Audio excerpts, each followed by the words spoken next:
Shut up and sit down.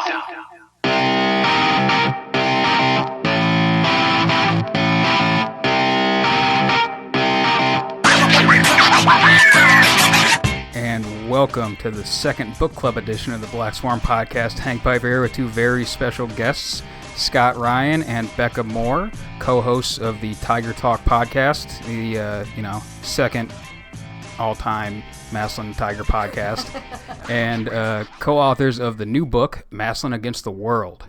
So, how are we doing tonight? Doing great. Thanks for having us. We're doing fabulous. Yeah. Just came from track practice.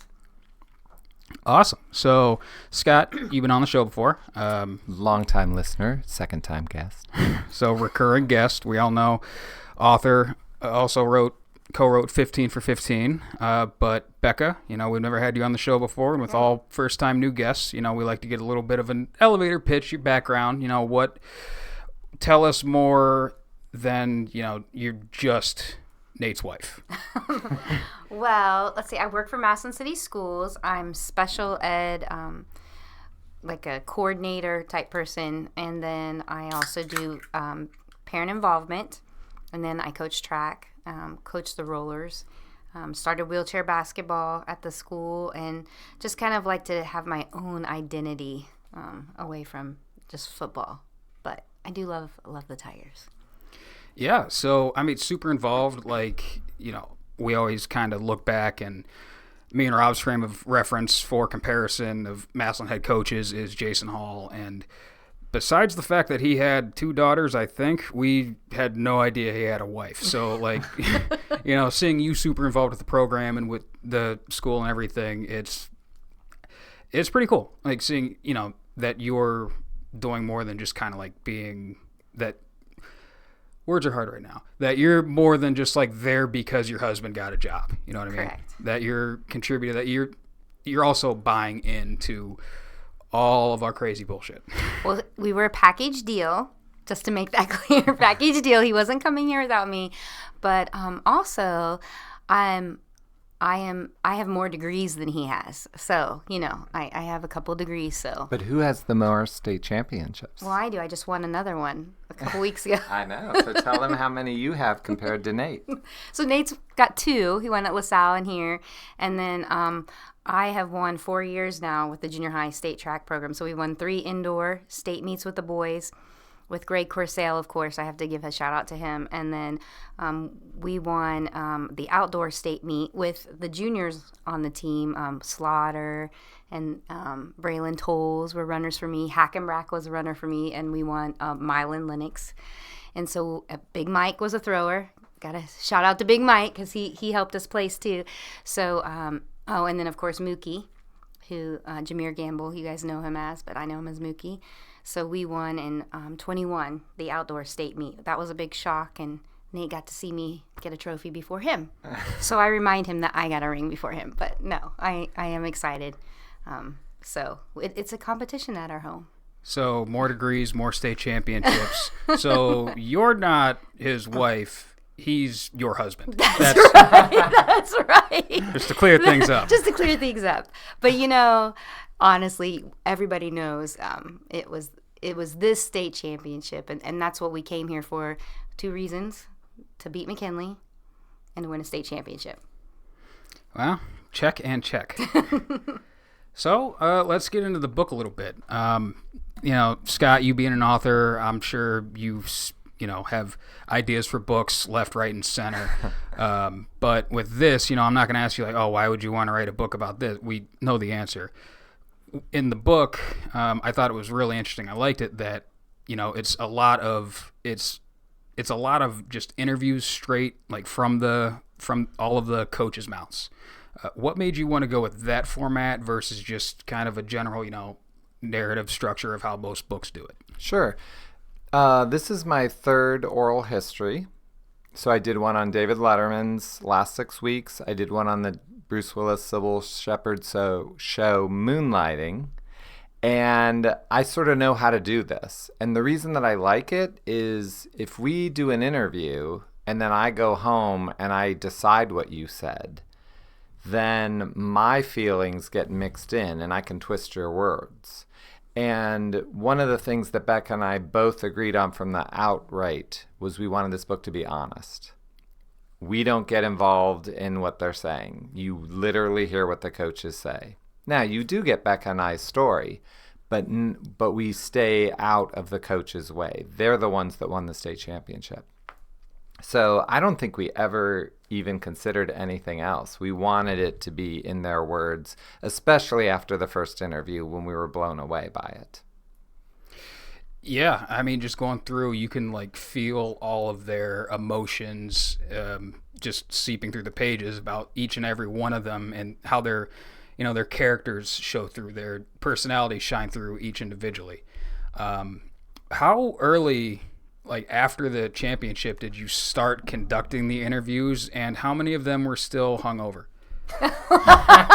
That's a great question. Well, we met the day after, for a little bit after the state championship win. So originally, actually, we talked about the book. We were going to just kind of, follow our YouTube channel, because we had interviewed all the kids. We'd interviewed Nate all season. And we're like, Scott, like when he first pitched it, was like, it'll be so easy. We'll just transcribe what the players said, and we'll just put it into like a Tiger Talk book. And then we were like, we just won for the first time in 53 years. Like, maybe we should interview the coaches. And so we started interviewing the coaches the week after the state championship. So I really think 3 or 4 days after. So they were back to work, most of them, all of them. And so, really Scott's right. Like, it did start to develop from there. We kind of had a set of questions we wanted to ask, and we stuck with those questions. We had the certain games that we focused on that, were important. And then it just kind of developed from there. So really, we started the day after, and I don't drink, so I wasn't hungover, but I was exhausted because I was driving everybody around, and we literally got no sleep for 3 days. But Nate kind of has this thing, as he wins a game and it's on to the next. So we had a goal of interviewing everybody by December 25th, before Christmas, because we knew when January 1st hit or 2nd, Nate was going to turn the page. So that was kind of what pushed us to get those interviews done quickly too. And then you have to transcribe everything. So it's a process. All right. Well, that was just my couple of questions I had, before we get into the meat of the book. So this is probably the most prep work I've done for a podcast interview since we had Kale on for the very first time. We've always kept things kind of conversational, but you DM the account on Twitter and like, hey, do you want to do this? I'm like, absolutely. I mean, I get to read the book like much before everybody else does. Yeah, let's go. Actually, I literally think you're the first person to read the book. Before my mom? Oh, way before your mom. Yeah, because your mom didn't read a PDF. Well, your mom will be happy now. Yeah, well, my mom doesn't listen to anything, so she'll never know. She'll never know. Yeah, so we're fine. But, so, yeah, you emailed me that, and it was like, I couldn't put my phone down. I think I powered through it in like 4 or 5 days. And then it was like kind of getting closer to it, and it's like, well, shit, I got to like come up with questions. So I had to go through and read it again, kind of more of like, okay, what can I ask these guys? So thank you for giving me like 3 hours of homework to do before this. Oh, we love doing that. We come prepared. Oh my goodness, he just pulled out a notepad. You're in trouble. Yeah, he's got notepads. Well, let me ask you a question before you get to us. Mm-hmm. What was it like to read? Were you surprised at what it was, or was it what you thought? Because I think that's the interesting thing. I feel like people are going to think this is a fluff piece because, Becca's married to Nate, so you'd think, oh, she's not going to ask him rough questions. And I wondered if that was your opinion, and how did that live up? You can be honest with us since we're competitors and internet haters. Well, if I'm being honest, I found some typos that I can show you later. Oh, that's not on us. Bushman is going to be upset. No. I thought it was, like a very straightforward, in so much as like I got the story of what happened. And, being friends with a lot of the coaches, we got we would get, kind of stuff as it was happening and get the some opinions of shit that was happening from them. So it was kind of, some of the interviews, it was kind of in line, but it was really cool to just get like all of the different opinions and point of view of all the stuff that happened this season, and just really like what it meant to everyone. I think the biggest thing that stuck out to me, and I think I had this marked down somewhere, but was how when everybody was talking about, winning the championship, they only talked about themselves in so much as like the experience on the field, like what it meant. It was, everyone kind of was in lockstep of like what it meant for the city, the team, like everyone. It wasn't like, oh, what this means for me. It's, this is how it happened. This is how I had it happen to me, but this is what it means for everyone. And I thought that kind of stuck with me the most on it. Good That's answer. what we wanted. Yeah. So with that, get right into it here. So Becca, Scott also DM'd me. He said, he wants the hard questions. He wants to get into it. No pulling punches. Yeah, here. let's go. Well, you'll be answering the hard questions. So, book starts off kind of like a little brief history of Massillon, and then from Scott, and then Becca, you get into like a brief history of Nate and his coaching career and what led him here. So this is my first question for you, Becca. This is a hard one. How in God's name could you let him grow a goatee? Oh, because that's in our first picture at Minster, right? Yep. I think when we first started dating, he had a goatee, and then he shaved it off. And I don't like beards, so like he loves the playoff season because he loves the beard, and I don't like beards. I don't really like mustaches, but I can handle the goatee on him. I don't know. He looks weird in a mustache. I don't know. Something about being the head coach and like, I don't know, with children and a mustache. Speaking from a guy that wears a mustache year-round, unironically, it's a tough look sometimes. I get it. Yeah. You can pull it off. I don't know about Nate. He's like so big, I don't know. And he's intimidating and then out of mustache. I don't know. So, but yeah, I can handle the goatee. And he loves facial hair. And I don't like facial hair. So, that's kind of a divide in our household. So he loves the playoffs. Maybe that's why we go 15, 16 weeks every year, because he's like, I'm not getting rid of this.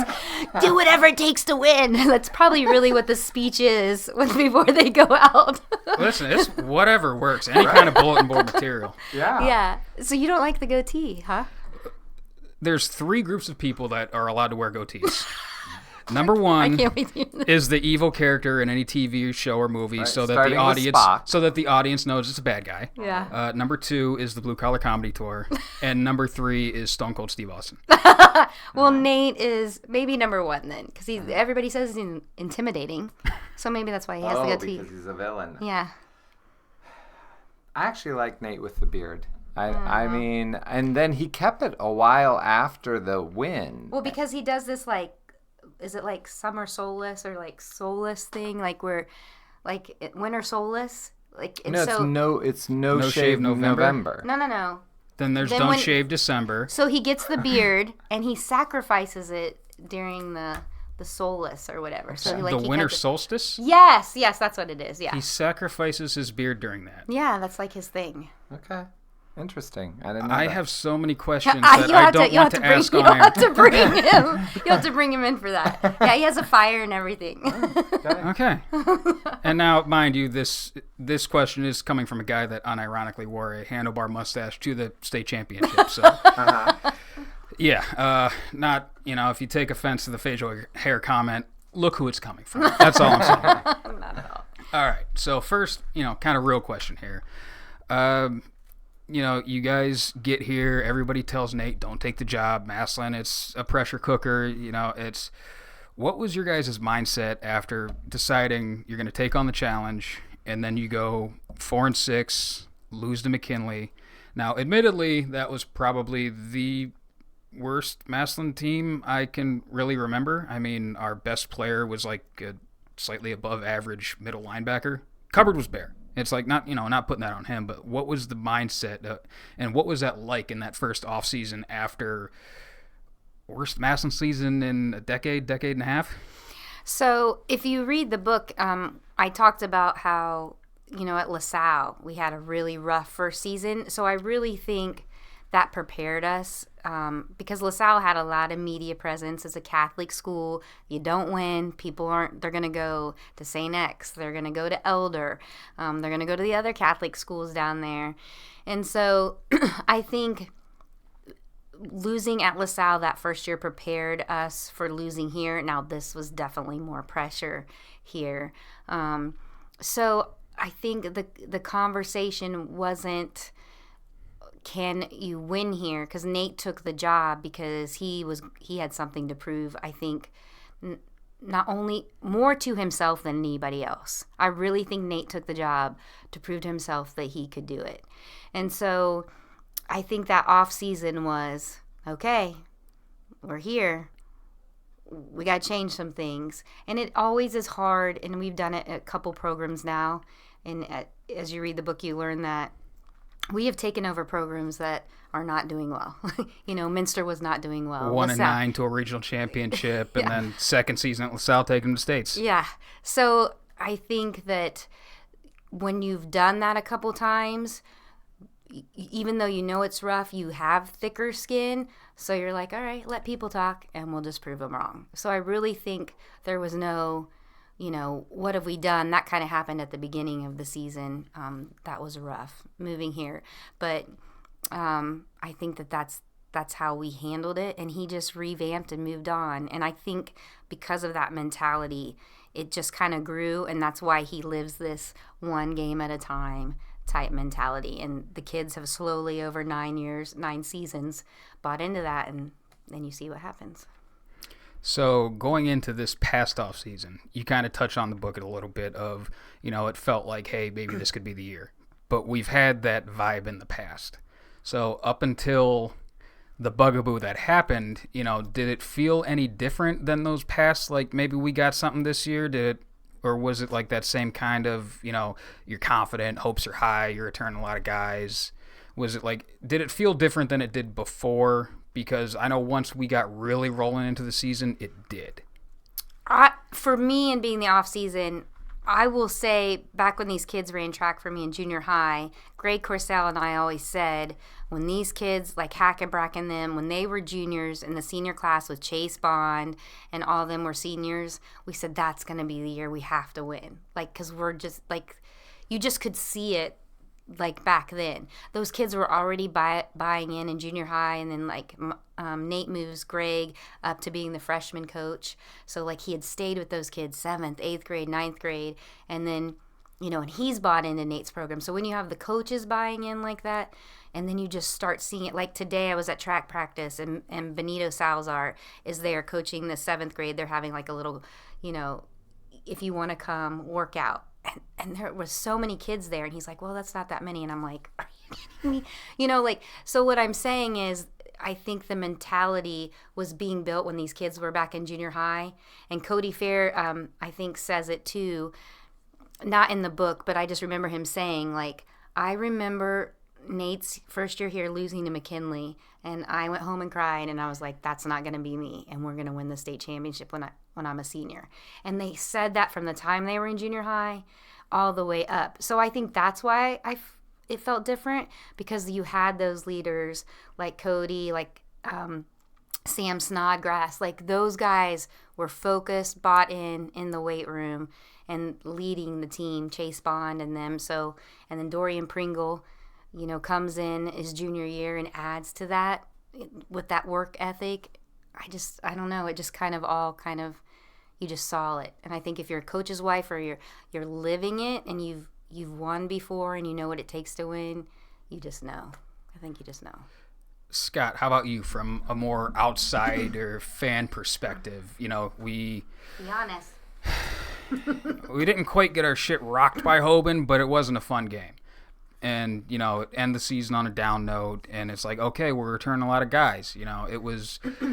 I always try and tamper my expectations. I'm an eternal optimist, but it's like you don't want to set the bar so high you're never going to get there. And I know I was feeling good coming into the season and looking at that, meat grinder of a schedule we had, but it wasn't like I wasn't thinking automatic 16 weeks, let's go. So what was it like for you? Well, I'd been telling Becca all year we were going to win state championship, and she kept telling me no. She just doesn't have faith. I did not think we were going to win this year. And I have not ever said this to Becca, but I want to give you guys the scoop, although no one will care what I think. I thought after we lost to Hoban, I actually wasn't that upset by it, to be honest with you. I really wasn't. I thought we played well, but no one else did. Like, I thought, hey, you know, sometimes you're going to lose, and they're Hoban, and this is what happens. But the way that the town reacted and what people would say to me, like, I felt like they were turning on Nate. And then I believe you called it the bugaboo happened in the summer. Mm-hmm. I really thought if Nate loses the Valdosta game, he might be in for realsies trouble. I thought Massillon's going to turn on him because that was his way out.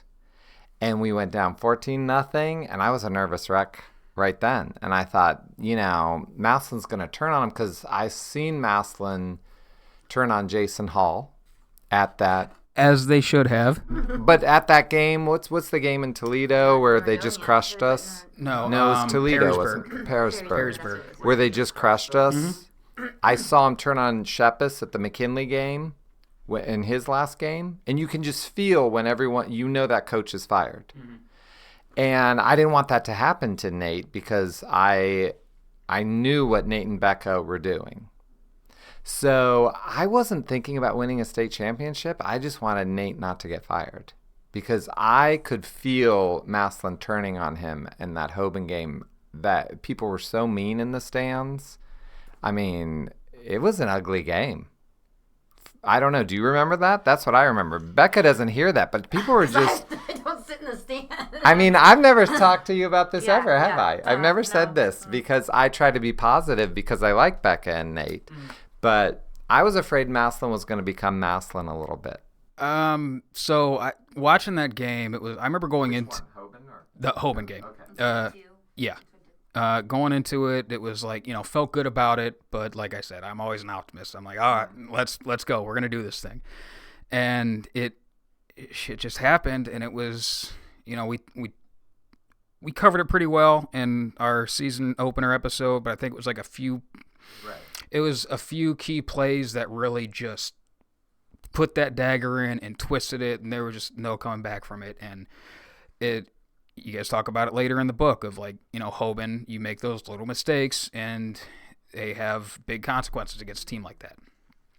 And it was like, all right, this feels about how this team should have ended, honestly. You know, you got a sophomore quarterback, run game couldn't get going, receiver room left a lot to be desired. You know, you had a very young Tolles, Ardell Banks that would occasionally just do his thing, and that might have caused a few turnovers, but that's neither here nor there. But it didn't feel nasty, or I wasn't fearful for Nate's job. It was like, you know, this seems a reasonable ending for this season, I guess. Then the bugaboo happens, and I'm watching this, and it's like, you know, I'm hearing stories from this, that, and the other, and watching shit just blow up way out of proportion on Facebook. And it's like, and then the story finally comes out. And when you read anything like that in black and white, it always just comes off so much worse than what it is. Because honestly, what it amounted to was a bunch of kids fucking around like they do. I was there 10 years ago. I know. I probably would have been in this game. Actually, no, I was a pussy in high school. I wouldn't have done this. But, like, that's what... You know, you got 15 to 18-year-olds playing a violent game. Testosterone's through the roof. They don't know how to handle this shit. You get some downtime. You just start... You fuck around. And that's what happens. And shit just got posted to social media, and it gets blown out of proportion. And you read it in the black and white, and it just comes off very bad. And I remember sitting there thinking, like, if his job is in any sort of danger, then this is the dumbest thing I have ever seen happen to this town in my life. Right. It was a nothing burger. That's what I approached it as. Just hearing stories like, you know, one day all our players are looking to transfer out, and then the next day it's like, oh no, everyone's fine. We're good. Cool. Sick. Let's go. So I guess with that, I mean, you got the see Nate as it happened to him. And all the coaches kind of talk about in the book of this was kind of a good thing coming out the other side of it. You know, at what point in that did it start to feel that way? Well, I think time can either be your friend or your enemy, and adversity can either make you or break you. So I think time was our enemy and our friend. I think it gave kids, I think sometimes as kids and adults, we need to be reminded that at any point something can be taken away from you. You know, and Nate always wants to get better. He always wants to get better. So he just found ways to get better. And through this adversity, and you can read it in the book too, the coaches learned how to get better. They managed time even better than they already were. Now, Nate is a time manager, He'll be like, time, you know. And so I think that there was never, are we going to get through this? It was just, he was very quiet and just, let it roll. And that's what we did. We just laid low, I guess, at the house and let it roll. And I think it really made kids understand that life is about choices, and sometimes the choices you make have consequences. So I think that was a really good lesson for the kids. Even when you think it's just, quote, fun, other people don't think it's fun. So you do have to think about other people's feelings, even though you might not want to. Feelings are overrated. Yeah. I remember it was much later in the summer, everything's back on track. We're getting going again, and ran into one of the coaches, and he was, we were talking about it, and it was that was the first time I heard this was actually a really good thing for us. So, and that surprised the hell out of me. So Scott, again, fan's perspective, getting all of the coaches kind of saying that, how did that surprise you? What were you? I mean, because I didn't know how to take that of this is a good thing. Right. I guess it didn't surprise me because I felt like we didn't spend that much time on the interviews. So on that part, because we asked that question first, and it wasn't until the 12th out of our 15th interviews that I said to Becca, you know what, we shouldn't have started with that question because it was too controversial and they didn't trust us yet. So I never felt we really got deep in there, and that's not what the book's about anyway. We just kind of touch on it. As a fan, I guess I was just afraid that was going to make us lose to Valdosta because they lost all that practice time. And I think that is why we went down 14-0. So that's a good segue into the next one. Valdosta. We get the winningest high school football program in the country, Titletown, USA, coming into Massillon. Finally, everybody's been, screaming for this for ages. And we go down 14-0. And our offense looked like shit. And our defense, it was, they got those 14 points on us, and then we kind of put the cork in a little bit. And I remember in the stands as a fan, it was okay, their offense, what they're hitting, it's not consistent stuff that can really sustain a drive. It's just kind of how did I put it? It was purpose-made plays to beat our coverage, and you can't just run that over and over again. And they tried, and our defense did what they did and shut it the hell down. But I remember going into that halftime, and it was our offense is struggling. And then the one comes out and just does the one things. So, what was the kind of the vibe of the team in real time on the sideline? I know you wrote about this in the book, but what was it going into halftime and going down like that? And just kind of how did everything feel? So I can tell you, I've learned this over the years, and Nate's like this at home too. It takes a lot, and I mean a lot, to get him going. He just doesn't get nervous, and over the last, few years, the coaches have bought into that too. So nobody was yelling at each other, pointing fingers, or whatever. And I don't think unless you've like maybe coached track or like really understand football, I don't think you realize how fast those guys were. That's a different kind of speed. I mean, you could really see it on the field in real time if you were like down on the field. I don't know if you could see it maybe as much up there. You just think that people were missing tackles. They were fast. I mean, they were fast. So I think it was that. But, you know, Nate doesn't panic, and you just have to trust him, and his players trust him, and Coach Lino, you know, leading the defense, adjusted, and you could hear him adjusting, and the kids like, okay, we're gonna do this or this.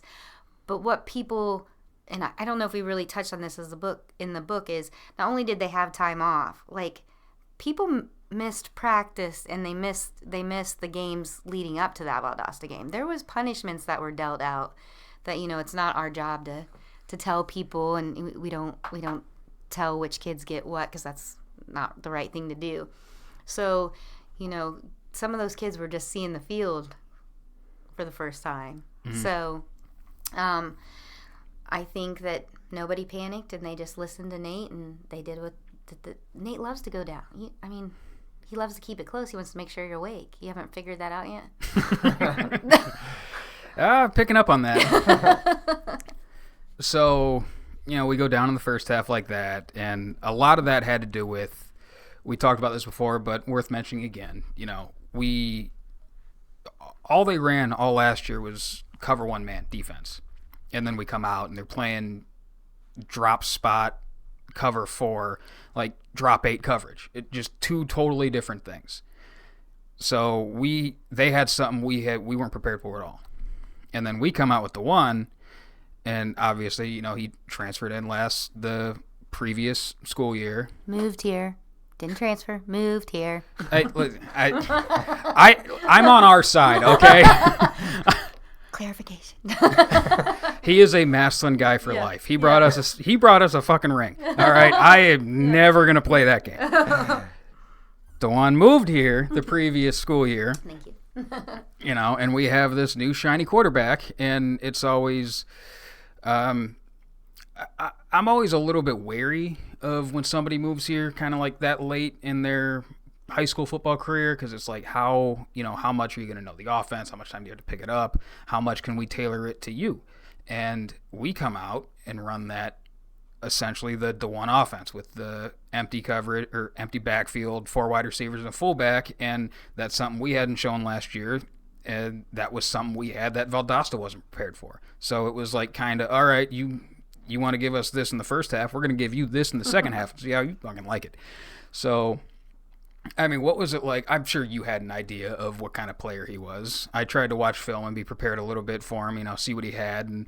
But Scott, what was it like for you watching him in that second half just absolutely tear through those guys? Oh, I mean, I was totally blown away. And one of the bad things, this is what I'm worst at as a Massillon fan, is when kids graduate, I forget them. I just can't remember them, and I get in trouble for it all the time. Yeah. But who was the quarterback the year we lost to Green? McElroy.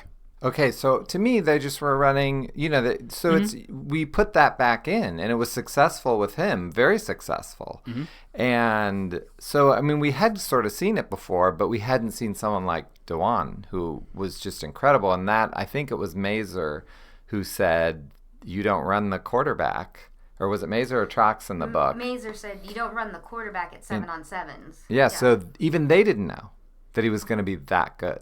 Mm-hmm. I don't think anyone knew. But I was like, this is what I've been waiting for, because I loved it that year. I was like, because whenever we faced a running quarterback, we suffered.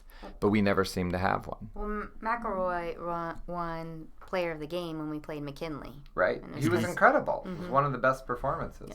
Yeah, it's one of those things where it's like, okay, I'm a big X's and O's nerd. That's kind of like, if you watch Tiger Talk, you can see Becca and I are too. Not at all. We knew what he meant by drop 4 to an 8. I did know just because of Mason. Oh, then I did too. Okay. Yeah. No, he had to ask for clarification on what a legal man downfield was. That's fine. I did my homework. But no, it's like it's difficult to cover that kind of offense, because with 4 wide receivers, and a normal offense, you're only going to have a running back and 5 linemen, and there's only so many run concepts you have with that. So a defense can pick and choose. Do we want to, cover the pass game or cover the run game and do it fairly well? With a running quarterback like that, and that is a real threat to throw, because, McElroy, he was phenomenal with the ball in his hand, and when you told him to just run. Here's the play, run, take the ball, do it.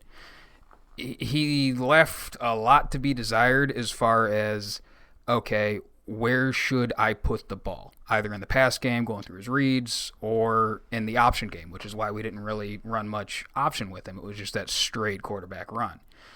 But with the one, it was like that offense on steroids. It's like if McElroy, and no offense to him, but I just need to make this comparison for the sake of it. If McElroy is like dollar store brand, the one is Gucci.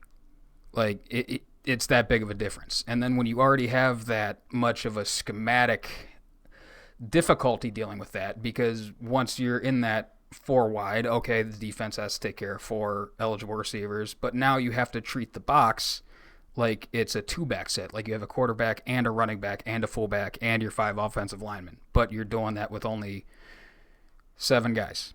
So it just puts them in a bind. And then when you have an athlete like the one is, it is a pain in the ass. Mm-hmm. So I think that's why you saw Valdosta kind of struggle, and a lot of the second half, they just went to straight cover 0 man, because that's all. They threw their hands up like, this is what we can do.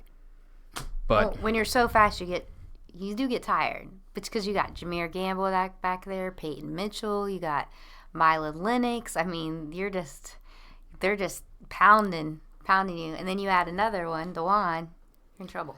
Yeah. So I knew we were going to win, by the way. You told me. So, yeah, it was, a hell of a game. And then, we go through the season a little bit, and then we get to Eds. And here's where we get into, the whole public versus private debate. And it was mentioned in the book how much the coach's answers surprised you. So the short of it, and I'm trying to touch on things that aren't in the book to make people still have to go and read the book and not just listen to this and say, oh, I got it. But the gist of what they said was well, we can't do anything about it. We just got to play how we play. So, as Becca said, we met the day after the state championship, and I think that weekend I wrote my introduction to the book. We hadn't done an interview yet. And I just told Becca, I'm going to write this because that's how I work. I want to get to it. Had all the feels, And I wrote probably another page and a half about private schools. That was all in there. Then we did the interviews. And I had a whole thing, the coach of Springfield, what he said, I quoted him because he's like my hero, because he's the only coach that I know of that has the balls to mention it after losing to a private school, that it's bullshit. And so I love that. So I had quotes from him and all this stuff. Well, then we do the interviews, and that one coach wanted to talk about, they didn't care. They were like, we want to play the best to be the best. I could care less what their rules are. We want to play St. Ed's. And so I went back and I cut all that out because an introduction sets up the book. And that's the book I wanted to talk about, because I've been that Massillon fan that's still mad at St. Ignatius, for beating us all those times way back where you thought we were going to make it. And, I have a picture of the state championship game in 2005 where St. X just fills the field with their team. And then there's this little Massillon team. And you're like, this is what are we doing here? None of the coaches wanted to talk about it. Nate made me take so many things out of the book. He would say that's wrong. And that I had, I'm saying this thing that I believe is true. And he's like, that's not true. Hoban can't do that. We have the same rules. So that's what I learned the most was I think Massillon fans like me. Are there a lot of Massillon fans like me? Are we sure? Yes. Do we think it might just be me. I've been wrong about the public versus private school. or Nate Moore's wrong? Who do you think is most likely to be wrong? Me Well, or Nate? He's coached both. So that was the thing. I learned a lot. Yeah. I don't, and the coaches don't care.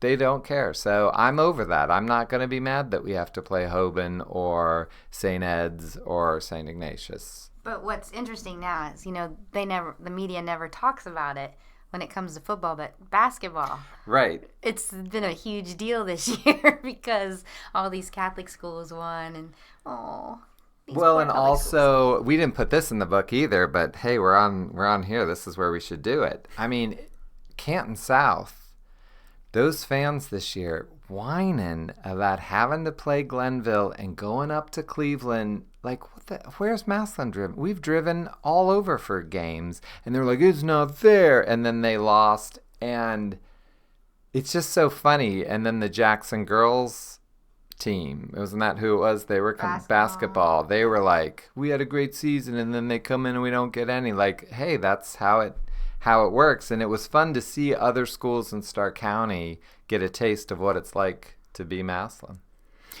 Yeah. I don't think they even are in the same atmosphere of a taste of what it's like to be Massillon, but any little bit helps. It was very striking to me in that of like, all the coaches were like, it is what it is. We're not going to bellyache about it. We can't change it. We're just going to go out there and we're going to play the best teams we can. However, I think they do understand, it's not full-blown recruiting like it's made out to be. There's differences. They recruit, but they don't, yada, yada, yada. But early on, and Becca, your chapter talking about Nate's coaching history, the undertone of, well, I won one at a private school. Now I want to win one at a public school because it's a bigger challenge, and we understand that. So it's like they understand that those differences are there, but still going to take them head on because that's what I forget. I think it was you talking about Nate wrangling this group of like alphas all in the same room together and has to be the CEO. That's of it. Yeah. That's it. Yeah, that's a tough job. And having to keep this like group of like alpha males in there and in line and everything, but like part of that mindset is you're a competitor and you want to play the best to prove you're the best. So it's, did I think they'd have many thoughts on it? No, it kind of fit in line with what I was thinking too. But moving on from there, so after we beat Ed's, last year was the whole. In 22 was 5 missed field goals, a fumble to get the ball back, went in last second. We beat Ed's this year. We put the ball on the ground 5 times, and we still beat them fairly handily. They might have had like a little bit of a last gasp at the end, but we beat them. We beat the brakes off of them. That's when, personally, I started to think like, okay, maybe we got something going this year. What was it like for you guys? Because it didn't really touch on that one in the book so much of like, now the tide's starting to turn a little bit. Now I'm thinking past week 14 or 15. Well, I told Scott we were going to win from the beginning. So I don't know, Scott, how was it for you? I didn't say we'd go undefeated. I just said we were going to win. That is true. I didn't buy in yet. Again, I don't know, I'm being honest, but when we lost to Hoban the year before, I was like, I'm sort of done chasing a state championship. I'm not done rooting for the Tigers. I mean, I've rooted through horrible years when we've gone 4-6 and 3-7, and I still stand out in the rain. I don't care if we win or lose. That's the honest to goodness truth. I care that we represent the name Massillon. That's what I care about. And I thought we did in the Hoban game. But I was like, I drove from Florida to see the Hoban game and got in the car and drove home. And it was horrible because it was Thanksgiving traffic. And I was miserable to drive home on that thing. What part of Florida? Sarasota. I'm from Sarasota. It's 17 hours. Yeah. My grandma lives in Tampa Bay, made that drive. Yes, it's basically the same. That's a rough one. And so when we beat St. Ed's, I was so happy, but I didn't think I was like, I've given up the state championship as a goal in my life. And isn't it weird that we won that year? So maybe that was what it was. I let it out into the universe. And we won. So we come out, we beat the brakes off of Ed's, and then I would say the MVP from that game gets news that, hey, your transfer work still hasn't been processed yet. We have some more questions we'll get to when we get to you. Moving work hasn't been looked at. I promise I'm on our side. This is what it's like. Do you see what I'm saying? Yeah, I'm starting to get it. This is my co-host. Or excuse me, I'm her co-host. Right. Rob's looking pretty good right now, isn't he? Not so bad. All right, so all the paperwork isn't done, all this, that, and the other, and he has to sit out a game, and it's just like, what the fuck is happening here? I mean, do you want to, touch on that?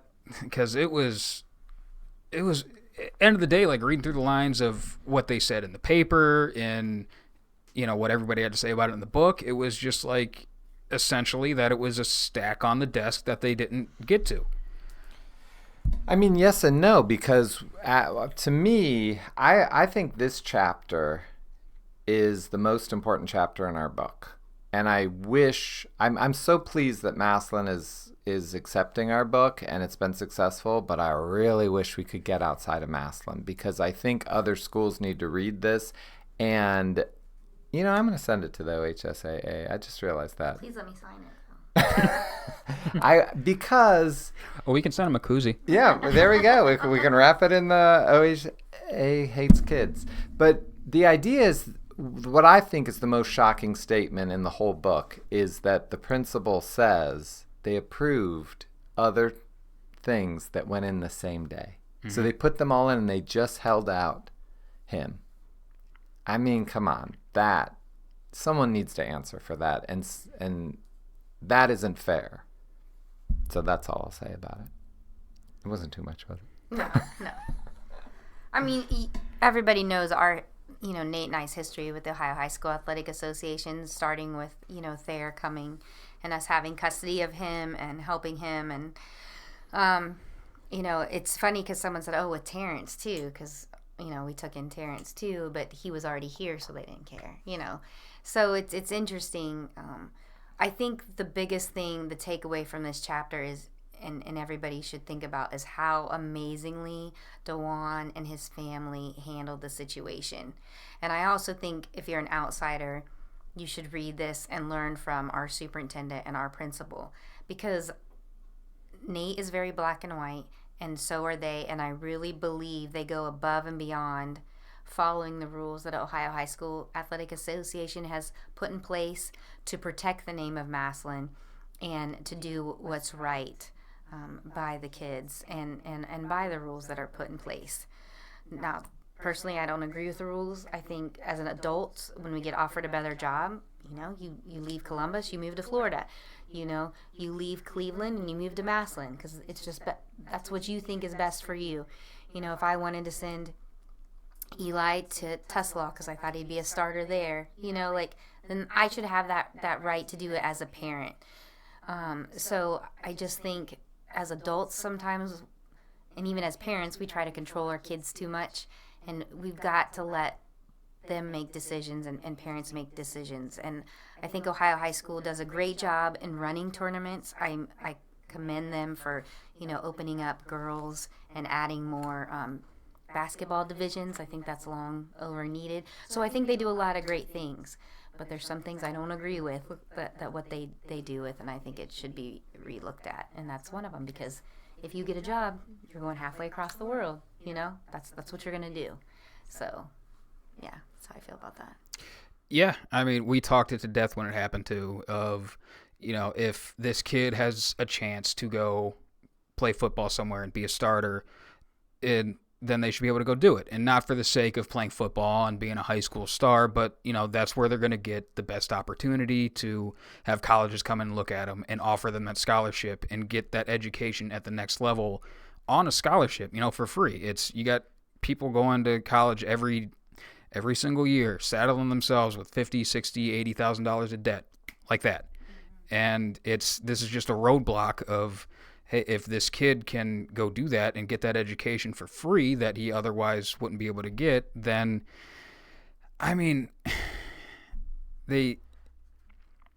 there's no benefit for the kid, for anybody in that situation, that they're just sitting there saying, like, nope, we won't let this happen. But he moved too. And,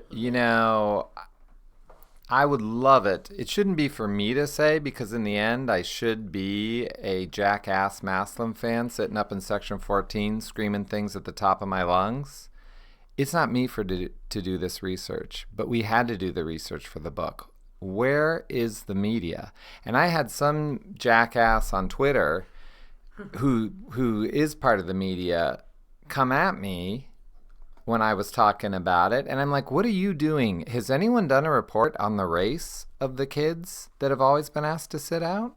Because I'd like to see that report. I have a feeling what I think the 100% is going to be of the race, or 99% of the race.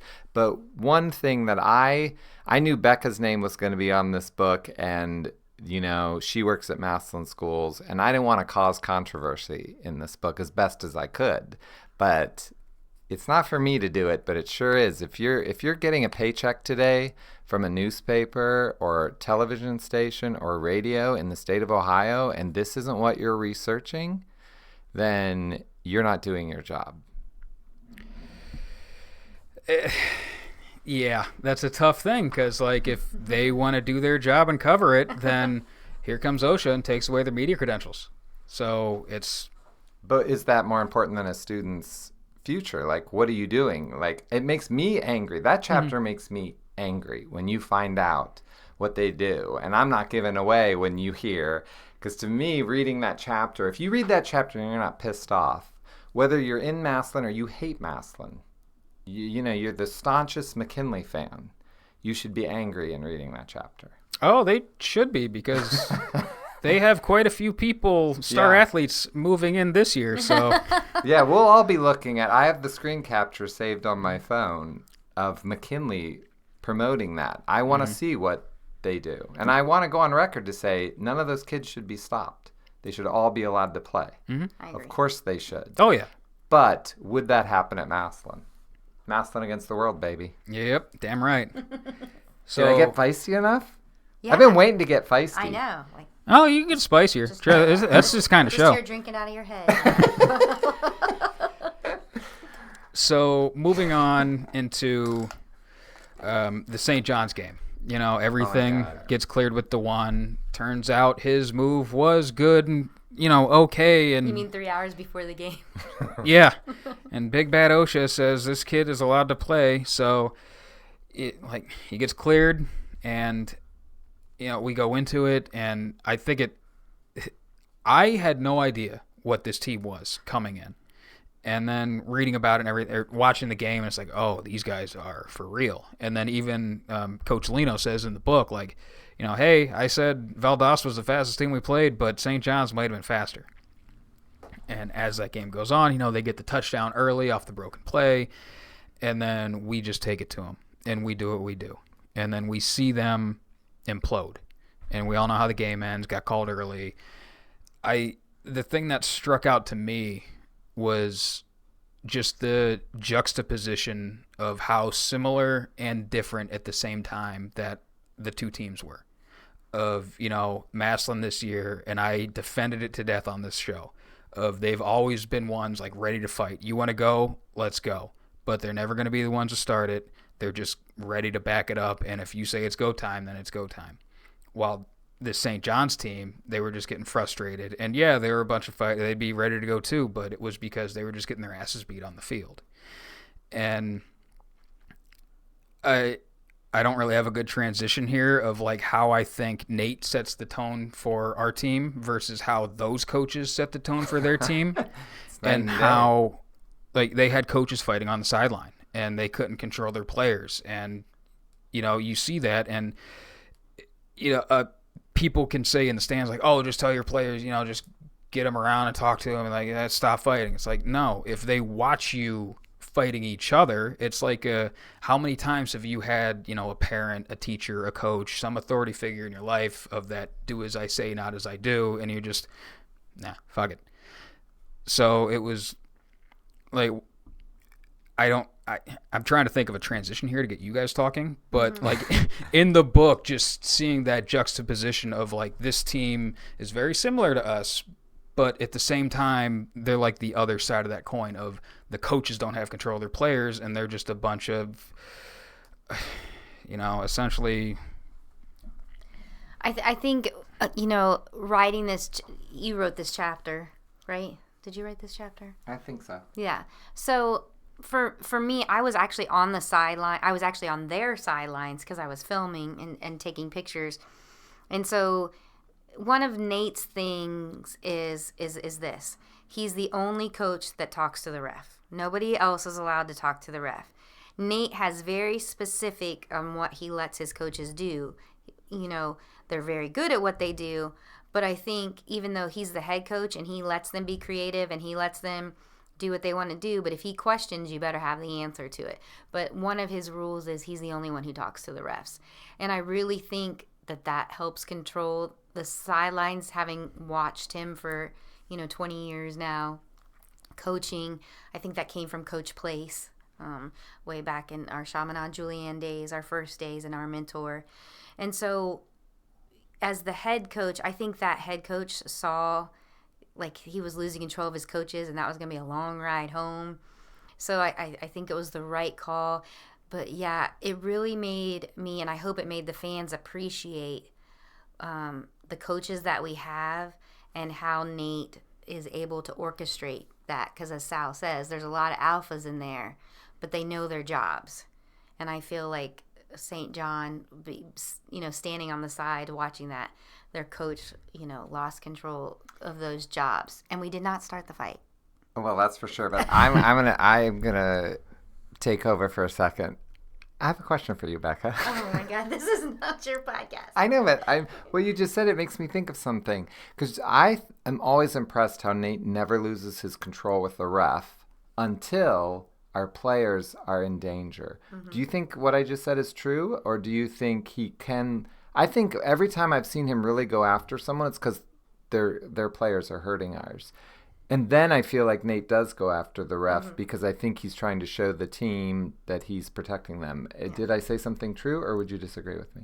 No, I think that's true, and I think he memorizes all the rules. Like when the rules change, like he knows it, and then he has somebody who carries the rule book to like pull it out. I think I've seen him pull it out once, have it pulled out once. So he's highly intelligent with that. But I agree, like he doesn't really get upset until like you chop blocking. Like he's really against that because tearing ACLs, ending a career and stuff like that. And I think I've only like seen him throw his headset once, and that was like clear back in Minster. And it was when I believe it was Ethan Wolf, who actually played for Tennessee and went on to the NFL.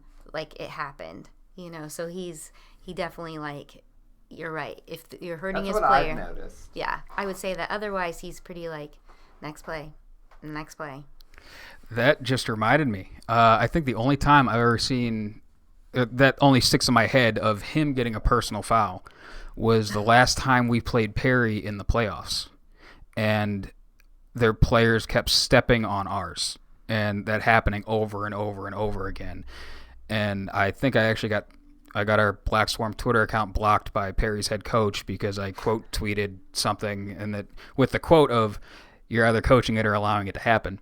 But he doesn't lose. He's always got that same kind of composure, and you can see him get frustrated sometimes a little bit. For him, for most people, I think that looks like mild aggravation.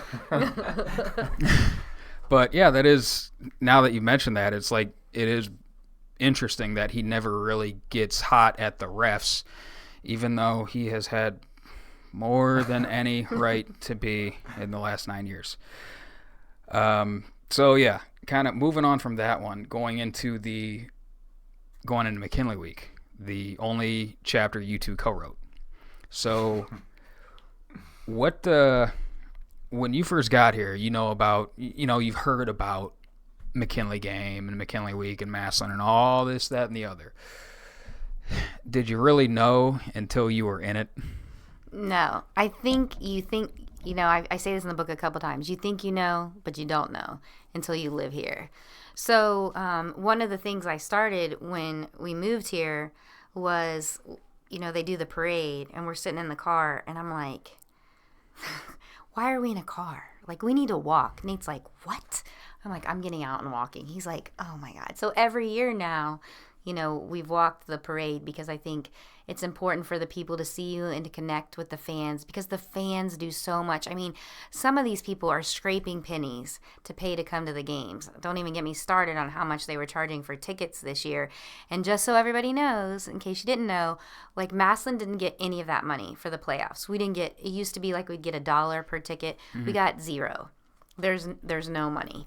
So I think like, the Massillon McKinley week is important to connect with everyone. And if you haven't experienced it or you think you've experienced real football, you probably need to come and experience that whole week. Because I've made my parents now live here with us, but I made my mom come stay a whole week, and she's like, "Do you sleep? Like, this is crazy." And then Scott got to experience the week with me, and we've probably never laughed so hard in our entire lives with all the stuff we do. Yeah, it was crazy because I thought I knew. I mean, I've grown up here. I've never missed a Massillon McKinley game because even in COVID, I got a ticket, which was amazing. So I thought I knew. I didn't know. In fact, I was supposed to go with her to everything. We were going to make a little thing. And then I was like, what is tonight? And she was like, and I'm like, no, I can't. He quit on me. I was like, go. I was like, Scott, I have to go. Yeah. I was like, I don't need to be there. Like, it's ridiculous what they're put through. I don't know how we win. Honestly, I don't know how we've won 8 times in a row with how much Nate and Becca. And then every time the cheerleaders are there, the band's there. Yeah. This player's there. I don't know how it happens. It's something else. Having gone through it 3 years, it is a lot. I was surprised how negative opinion you had on the Wednesday morning church breakfast thing.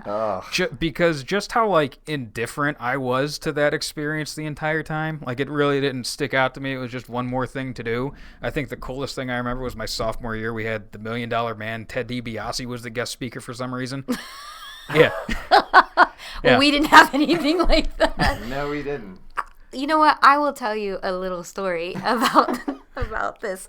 So, and my parents are super religious. I went to a Christian school. I know my, I took Latin in college. I know my biblical studies. I have a Bible minor, actually. And so it is very difficult for me to sit through that because, one, we have to get up super early. So the kids have to get up early. And I don't know if that's really fair for the kids, What time is it?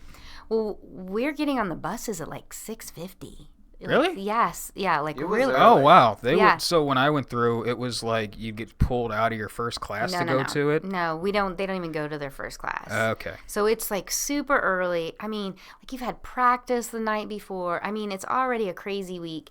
I guess it's a tradition now, but it's not, it hasn't been the whole time. It started, 20, 30 years ago, maybe at the most.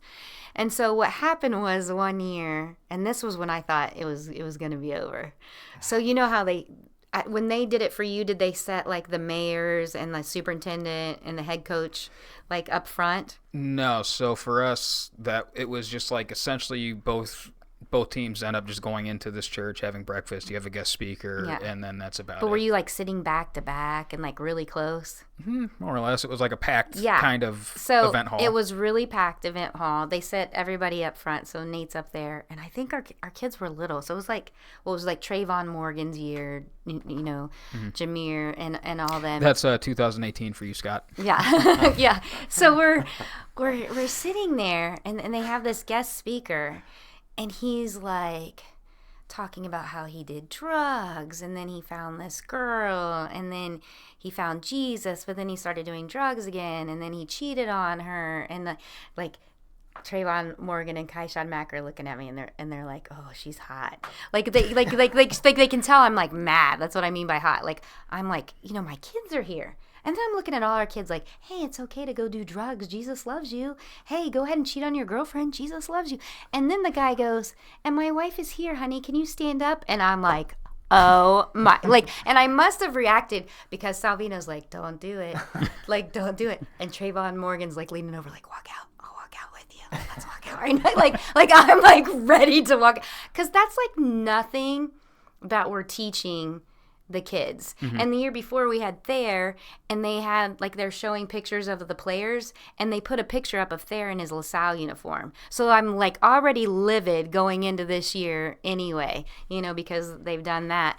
And so I was so mad when we left there because one, we're trying to, raise our kids like it's not okay to cheat. If you don't like your girlfriend or boyfriend or, your partner anymore, you break up and you move on. And that's what we try to teach the boys too. Like you treat a person right. You open the door, you do this stuff. And that guy just threw it out the window. And he was stuttering over it. Nothing ever came around. So I actually called the church and I was they were at first they were not really listening to me. And I said, okay, listen. My uncle's a pastor up in Barberton. I have a Bible minor. If your pastor doesn't come call me back, I promise you we will not be at next year's prayer breakfast. And I mean, I can't make that call. That's Sal's call. But I talked to them. I was so upset with just how I thought that they needed to better vamp their, you need to speak to your speakers. Obviously you didn't have that. But I don't want we're trying to teach our kids to make good grades, sit in the front of the class, raise your hand, ask questions, not do what that guy says and Jesus forgives you. So it's really hard for me to go to that because even this year you can am I crazy? I'm not crazy. Tell this year. Well, the thing that I thought was nuts is the guy, he never mentioned Massillon McKinley. Interesting. Yeah. He said football was a false god. And the game doesn't matter. Yeah. And I was like, know your audience. This was my point, and I said I was going to write a letter, but I didn't. I ended up not doing it. But no one said to these two teams that you're both brothers. And how did that game end? Yeah. Rough. What if someone would have said, the game matters, play on the game, but remember, you're all from Stark County. You're all going to grow up together, and there's nothing like beating that team, and you want to, but still, we're all Americans. We're all people of this country, and there's enough divisiveness. These are your brothers. No one asked that of anyone. And I want to say to the pastor, because, whatever for the speaker, maybe he didn't know he was talking to the biggest game ever. It's a weird thing. He did say God invented football, which I did not know before that. But then he said it was a false god. But to not mention that what the game is, but also what the pastor asked for was everyone's email.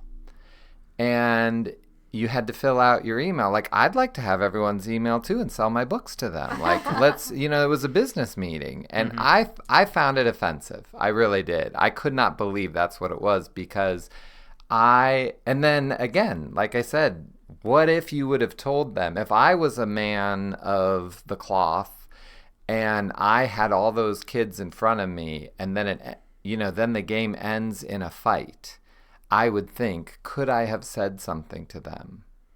It is what I'm doing for a living. I want the people I talk to end their thing by pushing and shoving each other. Or do I want them to say, yeah, we have differences, but when the clock hits 0, we don't. We're going to be together. Well, to their credit, the clock never did technically hit 0. That's That true. is true. I want to say too, the other thing as a coach's wife and a coach and doing it, the other reason why it's not my favorite thing to do too is remember, we're going over there. To me, it's like going into hostile territory. Like everybody's emotions are high. Everybody's on social media now. So everybody's talking smack. And now we've won 8 years in a row. So next year you're going into. So it's like you're having to like just hold your breath that nobody gets in a fight or no one actually bumps somebody. And then it feels very segregated. I don't know if that's the right word to say, but like, they have to go out this door and you have to go out that door. So why are we doing it? If they have to go out that door and you have to go out this door, then I question, like, you're putting our coaches and their coaches in a high stress situation on Wednesday morning, a couple of days before the game, and if not acknowledging it, that's my thing. And you get in a fight, it. then you got to discipline that kid. Well, right. you get kicked out of school, so there goes your grades, and then you get suspended from school, and then you can't play in the game. So for me, that's why it's like negative, I guess, and I don't like to say negative, but it is. It just doesn't make any sense. It's very stressful for me. Why did Massillon and McKinley have to have? I'd rather be in the parade and people throw candy at me than deal with it. That's what it is. I don't know. And we tried to temper it in the book. Like, we didn't go into it too much. But it's funny that you caught us. Like, I thought it was crazy. I really thought it was batshit crazy. I couldn't believe it when we left there. I was like, I was.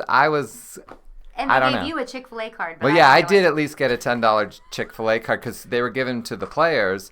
And I said, I sat through their business meeting. I mean, it was a business meeting. They were trying to get people to come to their church. That's why they're doing it. And for some reason, both schools want to help that church make more money. That's all it was. And so I thought, I'm getting my $10 gift card. And it was kind of funny because Nate and Becca were like, you can't get one. They're just for the kids. And I was like, oh, I can get one. So I did get $10 Chick-fil-A. So maybe it was the best part of the week. I don't know. Yeah. Is that the answer you were expecting? No. I feel like we've been too honest. I'm going to lie for the rest of the interview. No, I am thoroughly enjoying this. I mean, from here on. Nate's going to be like, you're never allowed on BlackSwarm podcast again. I just don't know why people I just want it known. I'm not like fishing for anything. I'm just like, I'm asking questions. They're talking. Well, whatever. Yeah, it was just funny that it was just like, my experience, it was just such this like milquetoast event of like, you get a free breakfast from somewhere and miss, a class and a half. It was whatever. And then you guys come out hot like, interesting. I just want, if they asked for something, it would be great. I mean, asked for something from the kids or gave something or said, be better than you are. And the speech wasn't any of that. Like, I don't know. It makes me angry. When you get all those 15 to 18-year-old minds, you can do so much with it. And that's what I love about Becca and Nate. And I've got to see firsthand. They love those players so much, not because they're football players, but because they're students. And they're teaching them all the time. There was nothing to be learned at that event. So don't do it. Next question. I said I was going to lie. I mean, I liked it. I'm actually a member of that church. I'm going to go there now. All right, moving right along. Something edit all that out. Something a little less controversial, easy peasy. This is just this should be easy answer. So the fight after the game. I mean, during the game,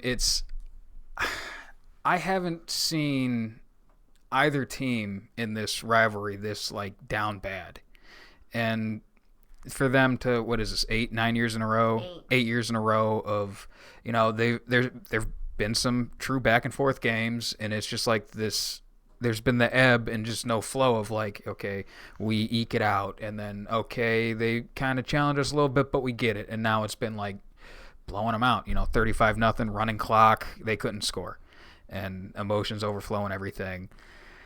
I mean, I've heard a lot of stories back in the day of how stuff was, and you could see a lot of in the former players' coaches' interviews of like, yeah, it was a fight, no big deal, whatever, we got out of there, let's keep it moving. I mean, did that like, and we talked about it on the podcast as well, how it's a lot more issues stemming from outside McKinley's football program. It is what it is, and Antonio Hall is doing a hell of a job trying to get that back on track. But, like, did it surprise you that it seemed to be that bad, like, up to and including fans spitting on the players?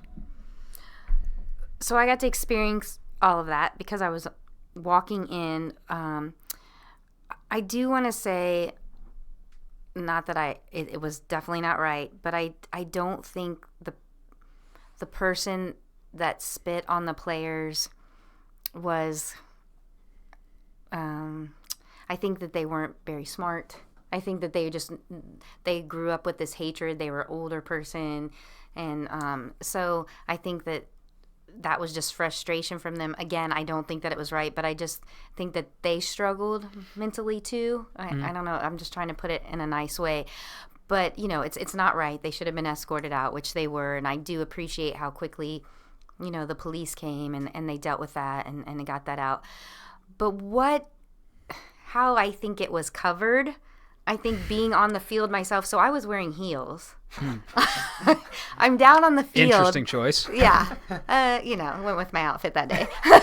So I'm down on the field, like standing, like putting my arms out like a crazy person, like, we have to win a state championship. We're not fighting. Like I'm like screaming, holding a camera. I think Sarah Bennett was like, I literally laughed because you're holding a camera and you've got like your arms out and you're standing in like 5-inch heels, like a crazy person. But I will say, I think some of the media that was down there like made it seem like it was mayhem, and it really wasn't as mayhem as what people think that it was. And I think, again, Antonio Hall did a wonderful job of getting his players back. And, you said it in the book, best tackle of the day. Yeah. And I think... Did you see the tackle? Oh, yeah, no, I remember. It was right at my It was feet. like I was watching him run down. I'm like, what the hell is he doing, this guy? And then just bam. Yeah. God damn, son, Yeah. good for him. Still got it. Yeah. And I think Hackenbrack said it well, too. Like, you had 4 quarters to be a bad guy and to be mad and punch people in the mouth, and you wait till the end.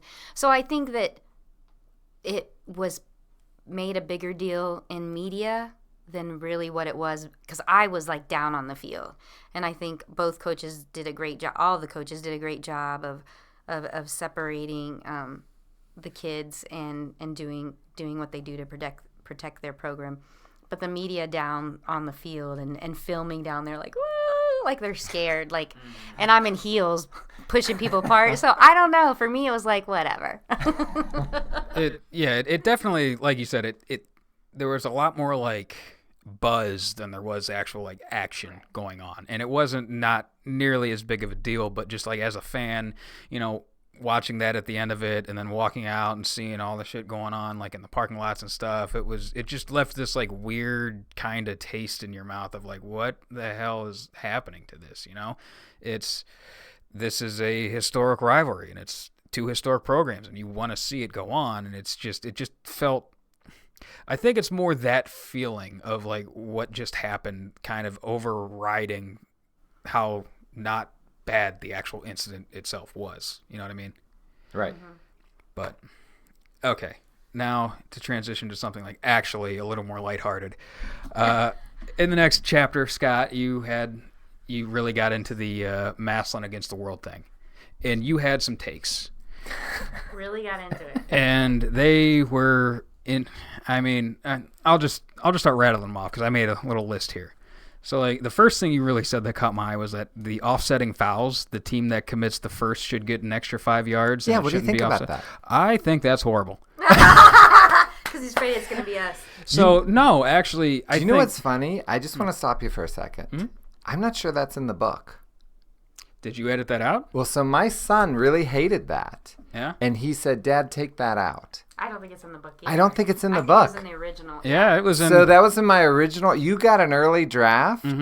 And my son, because we'll get back to this, so we can argue about it, but I just want to lay this out. So when I wrote that chapter, I knew it was going to be controversial, if anything was, but I had things to say. But my rule was only say facts. And so when my son read it, he said, "That's not a fact. That's one of your crazy ideas." And he's like, "It doesn't belong in there." And I was like, "You're right." And I think so that got cut. But we can this will be like a bonus thing if you want to know what got cut. So people listening are like, "What is he talking about?" Yeah. So it was. So go ahead. The long and short of it, was that if each team commits a foul, that it shouldn't be offsetting. The first team that commits the foul should get a 5-yard penalty for committing it first. Yeah. So I'm not talking about stuff like, say, a holding on offense over here and a pass interference. It's punching. like, fighting. I think that's bad because if, say, we're two opposing players, right? Right. And I get you either through my play or through my shit talking or whatever else, I get you to punch me, and a ref throws a flag. Sick. I just got my team an extra 15 yards. If I punch you back, I just lost us those 15 yards because I was an idiot and wanted to punch you back and thought that was more important than winning the game. So I think it's like that retaliation should be punished more. So if I like the offsetting in general, but honestly, if I were to change it, I think the guy that retaliates should get that 15 yards on their team. Because your team So you're upping mine. Mm-hmm. Okay.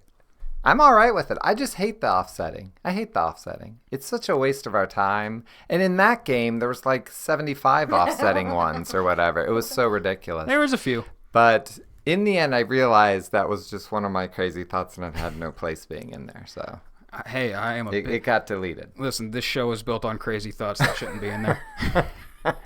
Let's see here. Oh, yeah, and then kind of in that same breath, you were talking about how the media said we were only living off chunk plays. Right. Here's my chance to educate you. Yes. Those aren't chunk plays. Those are explosives, and those are purposefully generated, and like that is a product of your offense, not a side effect or a happy accident. So when you hear people say chunk plays, all you should like listen to in your head is that's the offense doing good. And is that somebody says that in that one? But I don't say that they were chunk plays. No, you're talking about the media saying right. It. But So you think he was being complimentary to Massillon? No, I think he was just talking out of his ass because most people that talk about football don't really know anything about football. Right. That's why I try not to. I try to just make jokes about it. Yeah. So I mean, that stems from my own idea of like, and you're talking about it, listening to the the press, the media, the people online, anything. When they're saying things, it might be a little bit easier for you being married to a head coach and having been essentially like up next to this game for the better part of your adult life, I would assume. Yeah. That you can tell when somebody knows what they're talking about and some people are just talking shit. Yeah. When I hear the people just talking shit, I just write them off. I'm like, you're an unserious person. I don't need to spend my time with you. And me and Rob have differences of opinion on how to deal with that with the BlackSwarm Twitter, but I think you can tell when I just like fuck with them back. I don't take them seriously, and you shouldn't let them live in your head. They don't live in my head, but I would submit they lived in Green's head. There's a few pages of a book you wrote that I would beg to differ, sir. Go ahead. Well, this is so much fun for me, by the way. That's what I've been dying for. I know. Take a nap, Becca. Okay. Go ahead. So it's like, and you talk about, with the more professional media around this area, I look at that like ammo. A lot of coaches have to go and find bulletin board material. I think a big one last year was Lombardo. Ed's coach, he was talking about like, oh, we have to go down and play Massillon at their house every year. He agreed to that contract. We guarantee that he loves doing that because he gets to bring his team into a hostile environment and really test it. Like, if you sat him down and hit him with some truth serum, he would say he likes that. But he was just taking that, turning it into bulletin board material to motivate his team. So when you have all of these local area people just spewing hate left, right, and center, Coach Moore doesn't have to work and like twist the facts and bend over backwards to find that bulletin board material. Everybody's just serving it up on a silver platter. So what I say is keep bringing the hate, baby. I love that. I love this shit. Mm-hmm. So like it turns into the Massillon Against the World. It's like it gave you the title of the book for free. Good point. Mm-hmm. Yeah, good point. You have any counterpoints to that one? Well, I feel like my end is the counterpoint though, but I didn't know if you're gonna. I didn't want to interrupt your list. What I did in that essay is I'm not writing it for you. I think of that as an essay. I mean, you're right. It is the chapter. And I just want to say that... I'm just glad you're catching the strays now, the grammar police. Yeah, I know. But I always think of that as my essay. So when I wrote that, I didn't know if it was going to go in the book. It was the last chapter we wrote. The whole book was done. Oh. I left that out. I told Becca I can't write it till we're done because you think she's busting you on transfer versus move every day. She was like, it's all done except Massillon Against the World. Did you write Massillon Against the World? Like she was, and I was like, I can't do it yet. We had to be done. But I said it doesn't have to go in the book. And I told Becca, this is what I feel. If your name's going to be on this, and Nate as well, I told him, you have to face the press. If you don't want this in the book, it doesn't have to be in. And both of them said, put it in the book. Don't change a word. My son didn't. he had things. So that's the first thing. But I would say you're right. I see what you're saying, but I don't want that. Going back to what I said before, I don't care if we win. I care that Massillon means something. I care that in America, Howard Tiger Rags can be alive. I care that Krause's Pizza can still be here. And I connect those two things together. And that's how I pull the essay in at the end. So first I'm going to we're at the McKinley, so I talk about how they didn't cover that right. It makes a difference because then when I go to family functions where everyone isn't a Massillon fan, then they say, well, that's typical Massillon, started a fight after the McKinley game. We won 35-0. Show me a game where the team that wins by 35 points starts a fight. It's never happened. But those bastards in the media couldn't say McKinley started it. You know who said McKinley started it? Antonio Hall. Because he's an honorable man. And please, out there in the world, show me that article where Antonio Hall says it. Because guess what? It doesn't exist anymore. It's been deleted. Oof. So it couldn't go in the book because that was the other rule. I remember finding that. I forget where I found it at, but I did see it, and when I read it, I'm saw like, it right away. Yeah, within a couple days. But it doesn't exist anymore, and we already did it by the time this podcast went out. But we're speaking at the library on Wednesday, and this is one of the things I'm going to push so you can hear me, shoot off my mouth at the library.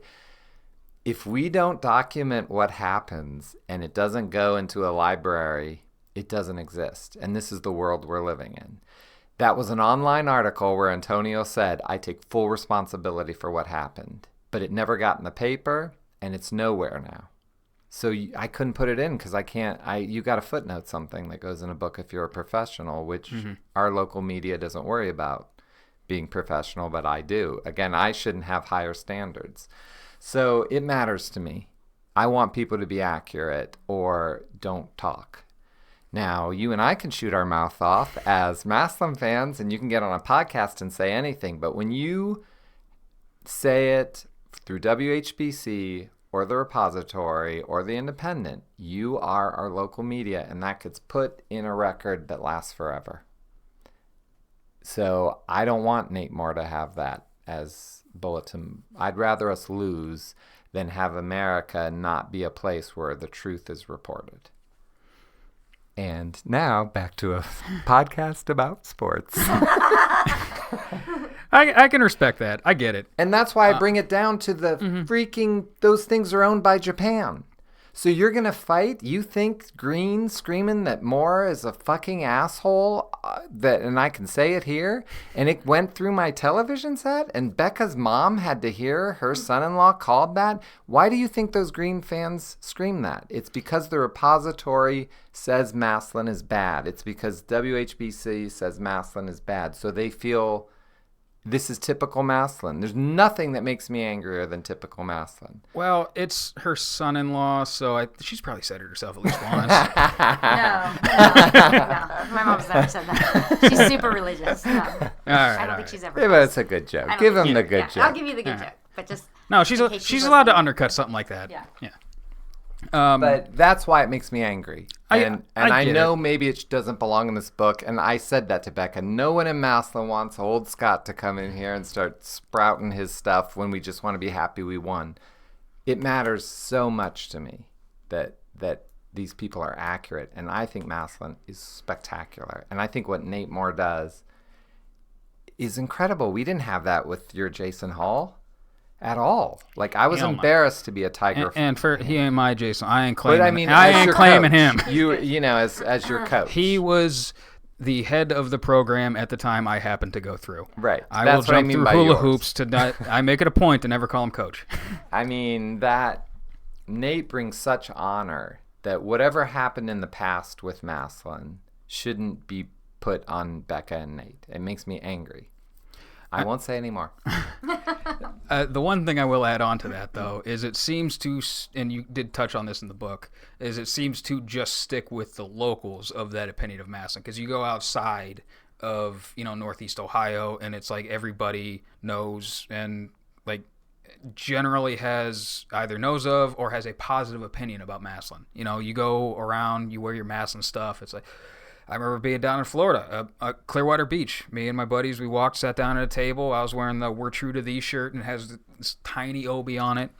And the lady's like, "Is that Obi from Massillon?" I'm like, "Yeah." We went there. Day after I graduated, moved down here, never looked back. But you go around these places, and it's like everybody seems to have that positive opinion of us. Yeah. So it's like nationally, that tide hasn't turned, nor do I think it deserves to. But so that's how I can still accept that everybody wants to give us the villain role, and that be like Batman, wear that shit like armor. And just remember, Nate Moore is the first ever head coach from Ohio to win the National Coach of the Year, Massillon, Ohio. To quote Nate about that, cool. Yeah, that's pretty much what he said. All right, you had a couple other takes. Real quick ones, not nearly as serious. Right. You said you don't like us booing the other team. I think it adds to the atmosphere. I love it. They come into Massillon. They want. I think it's so funny. Listen, they want the Massillon experience, and we as fans got to give that to them. Yeah. What team was it this year? They came in. Was it Mansfield that, like, while our band was still on the field, they came right into the middle of the field and slammed a sledgehammer? Or is that one of the out-of-state teams?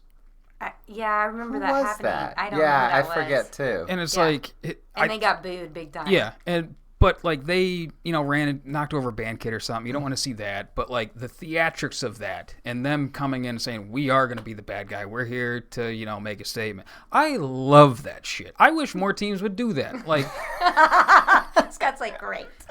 It's like, come on, it's kind of, I grew up watching WWE, so it's the theatrics of it a little bit too. It's more than just the wrestling. It's how are you on the mic? Mm-hmm. And, for the fans to boo like that, or for the other team to come in and, make a show like that pregame, I think it's fun. And that's kind of what this should be at the end of the day. It's a game. Let's make it fun. And then the last take was you said they might be better than Paul Brown's 1940 team. Absolutely not. Not a chance in hell. Well, actually, I think some of the coaches would disagree with you. So, like, Nate and I have debated this. I mean, you couldn't. And listen, Mike Brown wrote the foreword to the book. Mm-hmm. So, obviously, the Browns family has still followed. We'll never know, because 1940 was 1940 and this was 2023, and it's different. We're playing more games. Nate says you'd have to configure that we're playing more games, or it's different how it's played. They weren't playing private schools back then, so there's a lot to consider. So I think it's comparable to the 1940, and I think that's okay to say. But he did make me a shirt that says Paul Brown 1940, just so you know. All right, so I'm going to put my serious hat on for a second and say, yeah, it is unfair to compare them. Two totally different things. Like, think about how far back was Mike Currents as a head coach at Massillon. Right. That little time frame there. Mm-hmm. Well, that time frame from the 1940 team back was when they had to install the forward pass because people were dying on the field every game. Like that, the games are just so different. You can't really compare them. But I'm going to take the serious hat off now and put the fun hat on and now compare them. They ran up the score. I think averaged 40 some points a game back in the back in 1940, when like the forward pass wasn't really a big thing, they scrimmaged Kent State University to 42-0, and Kent State called it at halftime because they were getting their asses beat so bad. The only point scored against them was a fumble picked up by McKinley's defense and scored in the McKinley game. They never got scored on blank. So I just can't take. I can't compare. He's a true master. I understand. Yeah. See, I feel like I'm an 85-year-old man in a 29-year-old body right now, No. screaming at clouds. If it helps, I don't even remember mentioning the 1940 team. I don't even know what you're talking about. Oh, did that one get left on the cutting room floor too? I think I the don't coaches know. talk about it too. Yeah, It got brought up. yeah. JP Simon talks about it too. Coach Simon talks about it too. So I don't know if I'm yelling at you or yelling at somebody else, but it was in your chapter. No, so I'm yelling yell at at you. me. Please yell at me. I don't mind being. I actually love. Maybe you should read the book, Scott. Well, we're. I think he treats it like I do the podcast. I never listen to him back because I was there for it. I never read my book. But like we are doing the audio book now, so we haven't done that chapter yet. So I actually don't know what you're talking about, but I fought you on it anyway, even though having no memory of what it was. But Love I thought it. maybe I said it. I don't know. I can't say, but I'll say I'm wrong. I'll give you that one, but I won't give you booing a 15-year-old kid. Okay. You're not booing a 15-year-old kid. You're booing the other team. It's not a But kid. they're kids. Scott. It's funny, all the times I've complained about it to Becca, she's never told me she liked it. So I like how we're being honest with each other here. Couples therapy afterwards. Couples therapy. All right. Now to take something that's not that serious, but I'm still going to make it a big deal and turn it on you, Becca. In the chapter about all the players, the fullbacks get like half a sentence mentioned. And having been through... I've been sideliner on and off, and I was a sideliner for one of our starting fullbacks this year. And, at the dinners, guys get player of the game, offense, defense, MVP, all that, yada, yada. They come up, and every time it's, hey, thanks for my receivers, thanks for my running backs, thanks for my offensive linemen. Nobody ever mentions the fullbacks. They're like the redheaded stepchild. I know. And they are the key part of our most basic play. You want to run power, you got to have a kick-out block. Who's doing that kick-out block? The fullback. If that kick-out block ain't there, power ain't going. So our fullbacks are an integral part. And I'm not necessarily yelling at you right now. I'm yelling at all of the 15 to 18-year-olds also in that room for my redheaded stepchild player position group. Fullbacks are important, goddammit. I don't disagree with you, but that question was asked to the coaches. So I think like when I was reporting on the players, I just wrote just so people could know, like, I don't know, was it a page of just, what each of the positions were? Because it was funny because when we were recording the audiobook today, he's like, I don't even know what these mean. OLB. I'm like, offensive line. like outside linebacker. Yeah, an outside linebacker. Yeah. And so, so I think, you're probably right. They don't. But we tried to, I thought it was important that we tried to get as many as the players and the seniors. It was more about the seniors. I don't think we had any fullbacks that were seniors. Hogan. Oh, okay. Yeah. So, see? But they're coming back. Even still, forgettable. Yeah. Yeah, sorry. Sorry. You're amazing. So, No, I think we were going to call the book Fullbacks. It was just fullbacks. And then at the last second, we changed it to Massillon Against the World. It's, you know what? I would have pounded on the table a little bit more for it, but it's you got to get the Massillon in there. I respect it. No, I think like every position group got like 3 or 4 lines, and the fullbacks got 2, so it wasn't that big of a difference. Yeah. I just wanted to make a big stink out of it. That's hilarious. And we appreciate it. All right. So, we make our run through the playoffs and everything. What was the vibe like going into the Hoban game? I know everybody kind of talked about it, and the general consensus from the coaches was that everybody was pretty confident. That was the most confident they were going into the Hoban game. So I guess, Scott, as a fan, what was your thought going into it? Because you already said earlier on the show you gave up on the championship. So were you just there to have fun? No, I was totally bought in. I got sucked in. Mm-hmm. And I will say, when we beat Cincinnati Anderson 55-7, I thought Becca's right. I mean, I thought I really was as confident as I'd ever been. I was never confident in any of the state championship games. I think that's true. I just thought, I really felt I was never going to see us win. But then I was like, 55-7 in a semifinal?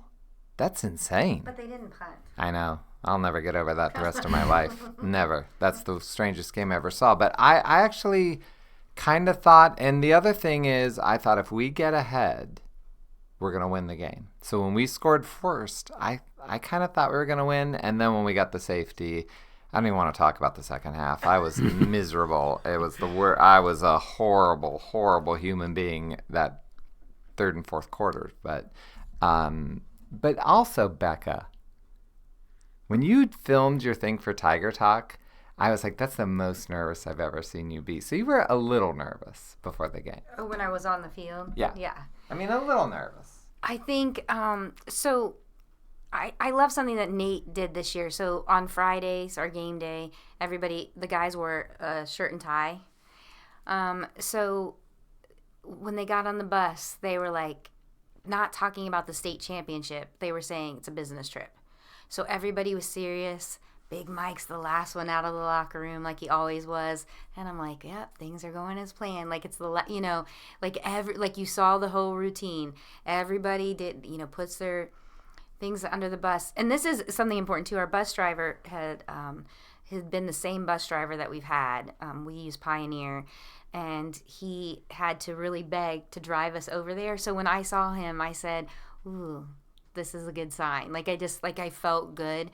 And it was a business trip. Everybody was quiet. They got off the bus. Nobody was saying anything. They weren't like hoopering and hollering going in. And I think you can see in the pictures, like everybody's carrying their stuff. Like everybody's looking straight ahead. They're not really following the cameras like they do in some games when they're like this. I mean, it was a business trip. And actually, when we were doing the book, we did a countdown, 8-0. And literally one of my favorite pictures that Rocky took actually during the game is I remember standing behind number 0, Maddox, and him just standing there, and you can see in the picture the little kid has his hand out to like give him a high five, and him just taking it in.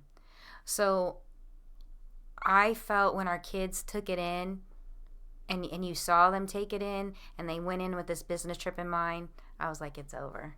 And what did I do when the clock hit 0? I don't remember. What did I do, Scott?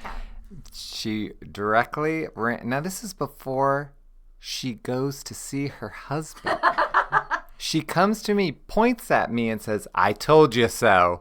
That's what she wanted to do after winning this. You know what state I was in? Probably the same state as you. Okay? No, I read what state you were in. We were in 2 different zip codes, brother. Well, I was letting Nate take it in. I know. I'm just teasing. Of course, Nate was busy. But I'm like, really? Who says I told you so? Immediately after winning the state championship for the first time in 53 years. To her credit, there is nothing quite like a good I told you so. And it might be the ultimate I told you so. It's got to hit like crack. So you kind of mentioned it about, with the safety going in, and I didn't think there'd be this much under center QB sneak discourse in the book. I know me and Rob talked a lot about it on the podcast we did following, and we actually talked about this probably a week or so ago of how he just kind of wanted to mention it as a comment, and I do what I do and dug in, and I'm like, we're making this a thing. And in the book, you mentioned how the play before the false start, I completely forgot. He almost took that 99 yards to the house. Mm-hmm. And then, you get backed up half an inch because you're on the goal line anyway. And, having been a former center, I started my career as a center because they lined everyone up on the team, and it's who can shotgun snap. Mm-hmm. They didn't say who can snap under center. That's a fucking given that you can do that. So while I understand we are all shotgun all the time, I get it. He's also the coaches, the people that do this professionally, the ones that I think you laid out how many years everyone's been coaching, have like over 100 years of coaching experience. They came to that decision. I respect that. I can take that. I also respectfully fucking disagree. Right. Because I think it's something you can spend 5 minutes on a day at practice of, under center snap. I'm going to disagree with you only because our son is playing center now at Pitt. So he did not play for Massillon. He did not play center. Right tackle. But he played right tackle. So I was just trying to think if he moved at all. But he did play tight end also. So he said it actually is very different. He said he doesn't know if he would be as good at it in high school as he is now. So they definitely spend way more time in it. It's obviously college. Yeah.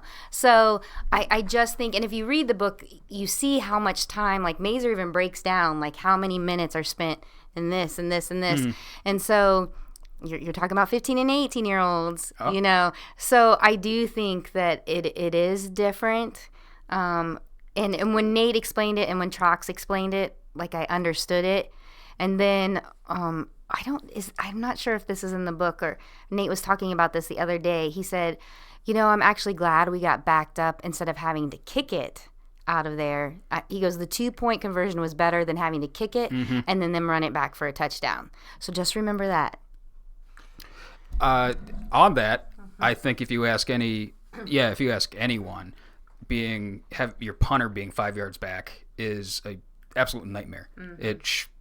The snap is completely different. They're not used to fielding it that close to the line. All sorts of bad can happen. I think of all of the bad things that happen, taking the safety like that, I have no problem with. But Scott, you look like you got something to say. Let's hear it. Well, I really liked that part of the book. I don't remember if it was Trox or Mazer that really broke it down.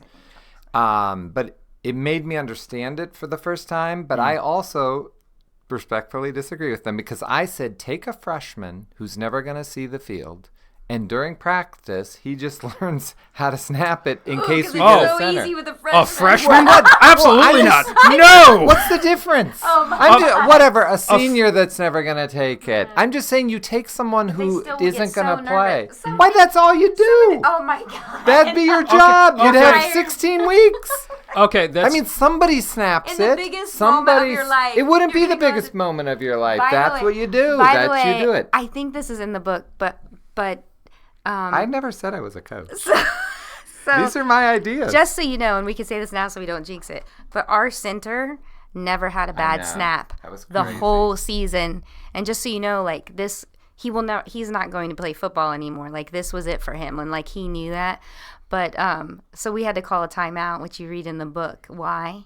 Because Milan wasn't where he was supposed to be, but just in case we had a bad snap. Oh, with the victory formation. With the victory formation. So, so just remember, like even at that moment, I think all the pressure you don't want to have to switch with. I don't know. Nate explains it better, and Trox explains it better. I'm sure they know better. I'm just throwing it out there. They won. And but they made me a lot more nervous. And it's all because of a bad call. Like without the call, that was maybe one of the worst calls we've ever gotten in a state championship game because no one moved. So it was a fake call. If he didn't run 99 yards, which he would have, he would at least run 50. And we would have never got it. But what are we going to do? We won. And it makes it dramatic. Yeah.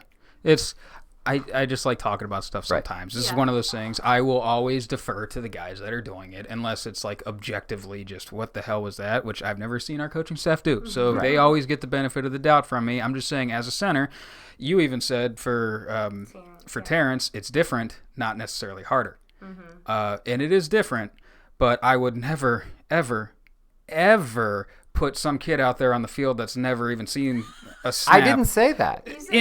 He would be doing it all the time. He would be doing it all the time in practice. Only when We've never had that opportunity any other time. So what if you go 15 weeks, he never goes it? It's the biggest play of the game, and you're going to be like, hey, you're going to go What, you out think there. we never have been backed up before? This year we weren't. Yeah, no, not this year. This was Well, the first this time. year, we also never won a state championship before. So we're going to use this year as the bar. This year is not the 'cause bar. We're talking about the buck. Yeah. Well, I didn't say they should put a freshman in that day. Look, I'm just saying they said there's no way to have time. And in 1 second, me, who knows absolutely nothing about anything, thought of, well, you get one kid that's a specialty. Walks out there, pissing Hey, down you his leg. just said you got to be a center because you could throw it the farthest back between your legs, which is what No. everybody said No, in the no, bathroom no. stalls. And that's how you got to be a center. I'm saying you line up the kids, and the kid that can snap it the best could do it. That's just one way. Well, I'm not saying... Just hand it. 'Cause you gotta I don't know. Yeah. I don't know. It's- I don't know anything about it. It's right. It's just an idea. And you guys have poo-pooed So- it. Now we move forward. By the way, I love being wrong. It doesn't bother me at all. I'll be wrong all day. Keep coming at me. Okay, yeah. So, I mean, the issue would be you have to teach the quarterback more so how to take the under center snap and field the sneak and how to like read it properly. Really, it's just hitting your closest open gap. But really, all you got to do is get up underneath there. Put that knuckle where nobody else should be, and Right. you take the snap, you fall forward. But hey, if we had that, then he didn't have the chance to take it 99 on the edge of the house for the play before. Right. So, and like I said, always like to default to them because they seem to be knowing what they're doing. 16-0 state championship ain't too bad. I just like to talk I about do. shit for the sake of talking about shit. We're just playing. It's Yeah. all for fun. But as the game goes on, defense, and more defense. I think the thing that struck me was how conservative we played it as an offense because we knew we could trust the defense out there. And the coaches even mentioned it in the book, and I think it rang true. And like I respect like why I always say like, ride the horse that got you there. If you're an aggressive team, play on, then stay aggressive. If you're, Cincinnati Anderson and you don't punt, then you don't punt. I do want to say, I think Troxler says this in the book, or maybe he doesn't, is we asked Trox about that, like, playing conservative, running the game. Nate is all about controlling the clock. But the other thing was they knew how good Hoban's defense was on interceptions and returning the ball. And if you remember, there was a scary moment where it looked like he was going to catch it and run it back, and he dropped it. But, Troxler's whole thing was not forcing a play. We are not going to force a play at this state game. We've worked too hard to get here. So where you think it was defense, it was really Hoban's defense was ridiculous. And Trox will be the first to tell you. And even our, Coach Lino will say that. And those guys played defense, so they played for Massillon defense. They said it was the best defense they've ever seen. And I think, didn't they say how many guys were Division I? Yeah, it's like 10. It's like 10 Yeah. division. I mean, come on. Yeah, I think it You're was. playing at college I at think that it was point. Coach Grunder that said, those defenses out there was 1A, 1B, and wouldn't know how you rank them. But where I was getting at with that point is, as an offensive coach, especially, you kind of get, this, I don't want to say cocky, I don't want to say like this attitude about who you are, but, it in general, I would say ride the horse that got you there. But to humble yourself and say, hey, we need to change what we do a little bit because this team, like you said, and here and in the book, thrives on turnovers.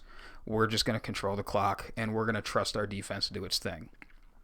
And honestly, this is the first time as a fan that in the biggest moment on the biggest stage that when our defense trotted out there, I felt good. I didn't just like, it wasn't just like, we'll probably get a stop. It was like, we are going to get a stop. We are going to, we're going to do our thing. Did you feel like that on the fourth down? As she knows, I didn't. I thought she was asking you. Yeah, I'm asking you. How did you feel Oh, on the fourth down? On the fourth down. So I didn't. I like to look up and figure a lot about their scheme and that kind of thing. And that was like what it was going into the Green game on your guys' podcast that you said you didn't know much about Green's offense, and that's kind of what I wanted to bring to this show is like if you're just a really weird nerd like I am and like X's and O's, then I'm going to talk about that. I don't, it's kind of hard to get into personnel watching games on YouTube or watching from the stands, so I didn't know about when they subbed in the fullback that Dorian saw. But I saw the running back, rather than being in the pistol directly behind the quarterback, was up to the side. I'm like, that looks, it's really weird. They're trying to fake a play action on, like, what was it, 4th and 6? Yeah. It's like, but it still, at the same time, it was, I trust those guys. Like, let's fucking rock. I was up on my feet, just screaming my little heart. Voice was just totally gone. But it was, I think, that's why I say that Dorian is our best football player. DeJuan, I would say he's the best athlete, but Dorian is that rare breed of, you have the athleticism, you have the strength, you have the speed, you have the quick twitch movement, but you also have that football IQ. And to see that and to recognize, they called a blitz here, but I know what my coverage, or I know what the coverage responsibility is out there, and I don't think we're going to pick up whatever he's trying to do. So to bail on that and break up the pass, it was, I just remember sitting in the stands of, like, just once. I think it was Jar that said it too. He had my same thought, just once, let the ball bounce our way. Well, and Hack tells you that the crowd was so loud at that time that they saw it and they're screaming, but the players can't hear the play. But Dorian, like you said, his IQ was high enough that he knew exactly what to do. And hey, Scott, we won. I told you so. So we joked about it, and you said it in the book too. You were just a fucking mess up in the stands. I mean, it, like, when that play happened, we broke it up, and I'm like, okay, do we got to get the first down? Look at the clock. It's like, oh, we can just knee it out. And then that's, I think, when I went back into your boat of, like, what's going to happen? Something's going to go wrong. Like, what? Right. I've seen this show too many times. I know how this movie ends. Right. What's going to happen that we can't bring this thing home? And we brought it home. I know. So, like, when did it really, like, hit you that it happened? Or I can't. When we interviewed Stu, Yeah, it took a while. Yeah. I think. I mean, what interview did I cry at? It was the first time I cried. It took me. When we left the stadium, people were hugging me that I never saw in my life, and I still had this. I'm pushing them away. I pushed everyone away from me. I didn't want anyone to touch me. It was when one of the interviews, someone broke me. Yeah, it was Stu. It was either Stu or JP. Now I can't remember, because Becca cried at almost all the interviews. I did. Almost every interview we did, and they were emotional. It's not that I didn't feel anything, but I didn't take it. I didn't take it till, definitely. I don't know what would have happened to me if we didn't do this book. I don't know if still I'd be like, did we win? But it was watching these men that made my dream come true feel it, that let me feel it. Like, if they can feel it, then I can feel it. I don't know. I wish I could remember what interview it was, but that's when. It wasn't that night. It wasn't the next day. It wasn't for a long time. how about you, Becca? It took a while. I think the best question I've been asked is it was Friday night, and then they asked in the interview, I think Sunday, they said, when, like, how was this win, were you as emotional with this win as you were with the LaSalle win? And I said, no, like, this definitely means more, because even though LaSalle had never won and Nate won them their first playoff and then they won their first state championship with him, this community and for this town, it meant more. So even though you knew you won, it still took probably completing the book and then getting the book in my hands to be like, oh my gosh, we really won. Like, we're doing this. We wrote this book. We really won. Because it was 7-2. I mean, that's like really hard to swallow even for me. So I think it was that. And I think Nate was even like, wow, we won. Like, he was happy, but he wasn't emotional. Like, you never see him cry. Everybody else is crying, and Nate's just like smiling. Of course, he never smiles, so that should have been a giveaway right then. So, yeah, I think it was getting the book and being like, oh my gosh, we really won. This just kind of hit me. I think it's because it was 7-2 that like it took so long for it to hit like really everyone. Yeah. Because that entire game, you're playing pucker factors on a 10, playing, coaching up in the stands, radio, watch from home, whatever. It's like you don't get the chance to relax, to really take it all in, and it's like and everybody gets out of that like at a different pace, and it's like when you can finally relax and it's like really let it wash over you. But there was a part in the book, Becky, you were talking about it, what Nate tells all his players of like, picture yourself out there, picture yourself making the play, picture yourself in the hardest situation, and like what's it going to look like when you do that. And I tried to throughout the week, the other 3 championship games, it was like I was just going in. It's like, okay, first one, it's like, we're here. This is like the best season I've ever seen in my life. Like, we're going to fucking do this. Doesn't happen. And the next season, it's like, all right, we slayed the dragon and like, just waltzed over Ashland. It's like, we're going to do this. And it doesn't happen. And then 2020, weird COVID season. Somehow, I've mentioned it before, that team really made it a lot farther than I think the talent level should have carried them. Mm-hmm. And it's like, even going into that Hoban game, it was like I brainwashed myself and like, we got this. Didn't happen. And then it's like going into this one, it was like I had this different kind of like confidence of, what all the other coaches saying of like, this is like the year. And it's like throughout the week I tried and put myself like, what is it gonna feel like in the stands when we do this thing? I think just to note, because I love Jameer Thomas, is Nate always says in 2018 Jameer Thomas doesn't break his ankle, we win that game. Yeah, he says there's no doubt in his mind. Like, he goes, I know we'll never know, but like, you just can't convince me that we don't win that game. But it wasn't meant to be. It was meant to be in this 2023 team and the kids that grew up watching this. And as the book ends too, it's always going to be Massillon Against the World, because it's a small town that's a little bit crazy about football, with a football problem. I mean, that's it. Just a couple other little odds and ends that I want to touch on, because that would be a phenomenal place to end the podcast, but I got a couple more. All right, so we go into a little bit about how Coach Moore, how he deals with the other coaches and how he manages the players and stuff. And Cale specifically said he didn't learn a damn thing from the last guy, and how much Nate has coached him up as a coach, and how he got this core group of coaches together that have stuck together for so long. And I think that's a big thing of like having that core group of people that you enjoy going to work with. It's like, it's not just you love what you do, it's you love who you do it with.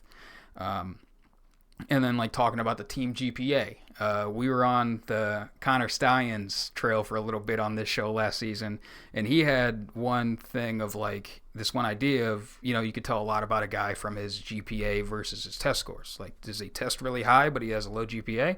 Oh, he's really good but he doesn't work that hard. Or does this guy have like a really high GPA compared to what his test scores should make it look like? Okay, you got a really hard worker that's just not the best. It is what it is. But it's like for him to emphasize like that team GPA, and it's teaching the kids like this is what you need to work hard to get to where you want to be type thing. And it's instilling that even outside of football, and how he doesn't really care about the awards. Like we said with, you got the coach of the year, first one from Ohio, cool. And then the other thing is like he lets the players show their personality a lot. It's like, yeah, everybody's in a suit and tie, but like when everybody's on the field, it's Big Mike's doing his dances, or they're doing the Cobra Kai thing after they score a touchdown, or they're a little bit feistier team this year. It's like he has them under control, but he lets them be themselves. So like, is that just how he always was, or are those things like he kind of picked up through the years? No, I think that's how he always has been. If you go back and read at the beginning, in Minster when he took that head coaching job, it wasn't about, am I developing football players? Am I developing men of tomorrow? Are they going to grow up and be, good husbands? Are they going to be good at, workers? Where are they going to be 10 years from now? So I think he's always been a little bit like that. I think Milan's not allowed to do the Cobra Kai anymore because he got a penalty. But he got a penalty, but other teams did it too, and they didn't get penalties. They didn't get penalties. So, but he is very about team, and he breaks it down a little bit in the book too, where he talks about why he is about team, because he doesn't believe football is an individual sport, which it's not. It's about the team. You win as a team, you lose as a team, and that's how he kind of runs his program. Because I the other day I saw him in the indoor, and I saw all these kids running, and I'm like, oh my gosh, are they in trouble already? And he's like, they got to hold each other accountable. Welcome to the real world. You don't do well, I don't do well. Everybody suffers. So somebody was late for class or something, so their whole unit was running. I just think that's how he's been since he became head coach. He was always, now he's developed it and crafted it more to really bring out the best in kids. But yet, like you said, kind of let them be, Big Mike without a shirt on. I mean, would you know anything different, So, I mean, there's things like that we just kind of chuckle at and you laugh. You can control what you can control, and I think with Nate, what you see is what you get. And I think somebody put on the book that they thought they knew Nate, but they realized after reading the book it was just the tip of the iceberg. And I still think the book is just the tip of the iceberg. So last thing, it's towards the end of the book, talking about the post-game press conference. And I would be remiss if I didn't say, as I was reading it, Nate was talking about how, and you said it as well, people scraping together pennies and to go to the game. I don't think he really wants to be like given his flowers for it, but shout out to Rob, the other co-host of this podcast. I think he helped manage to get at least a dozen, maybe 20, 30 people tickets to the game that couldn't afford it to get there. So that, for one reason or another, didn't have the money, didn't have the funds. He managed to find them tickets so they could go to the game. So shout out Rob. Well, it's funny that you say that, because I was so mad that I didn't think of that. When I saw that you guys were, and I saw it after you had already collected the money, so I didn't even give any. I saw it later because I hate social media, and I just don't see it very often. And when I saw that, I was like, why didn't we do that? Like, we could have all band together. That's the greatest thing you guys have done. That's why, I love the BlackSwarm podcast. I love what you guys are doing. And to me, that's Massillon.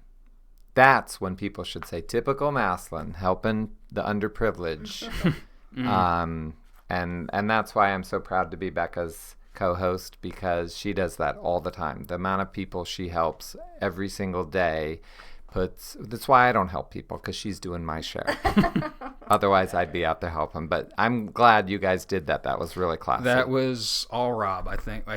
We all took the day off from work, and I was at the gym. I'm like, why is, we both have the Twitter on our phone, and why does my DMs keep going on? Whatever, it seems like a Rob thing. And I go back and look at it, damn, dude, helped out a bunch of people. So I, just wanted to give him his flowers. He's probably going to motherfuck me later for this, but it is what it is.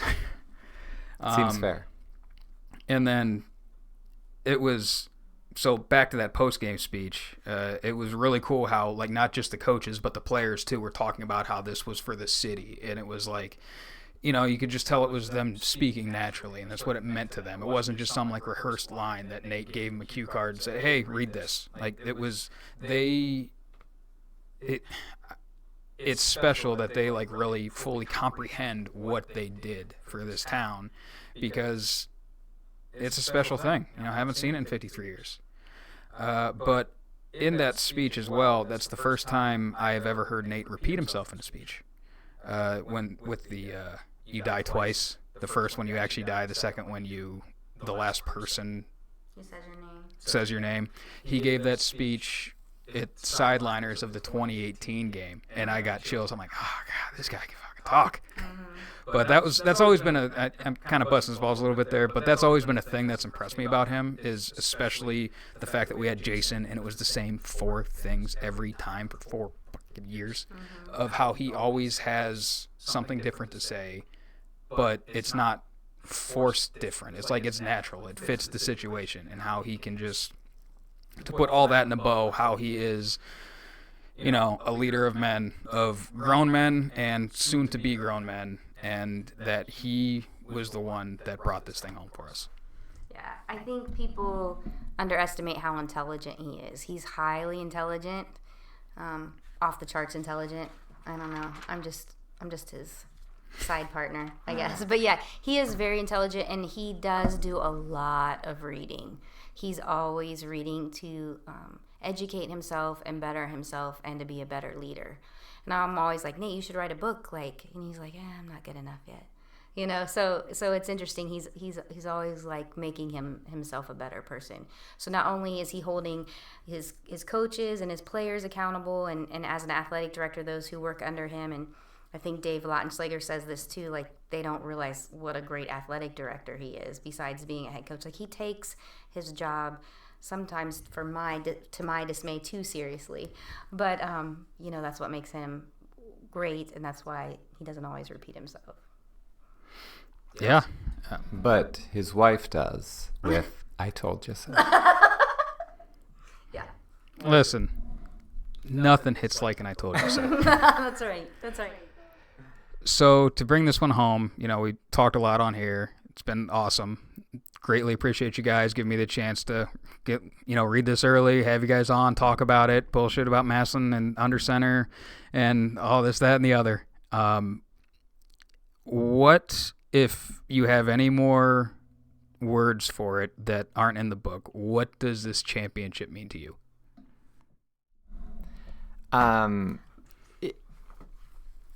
It's so weird because I thought that it would change everything for me, but I don't think it did. Like it wasn't as life-changing as I thought it would be. And I think Dave Weber says it in the book, where he said it just ends what we've had to hear our whole lives. And that's great. Like, isn't it nice we're never going to hear that again?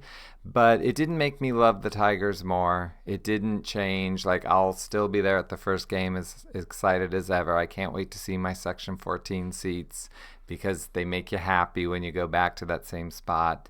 It's just nice that it's, we can wear a T-shirt that says we're state champs and it feels good. But it didn't change anything for me. I don't know that it changed anything for me, but brought justification for what I've always known from the time I married Nate, and he said he was going to be a head coach, and could I handle it? I always thought he was destined for greatness. I really did when I met him. He was a meathead, but I still felt like he was destined for greatness, and I think seeing that through the journey that we went through, Minster and LaSalle and to Massillon, and to see him win and realize all the hard work he put in. For me, he could have retired after this, and we could go back to small town and not all the pressure that comes with Massillon. For me, it was gratification of all the time that my kids sacrifice and I sacrifice, and vacations that we've taken without him so that he could build this program.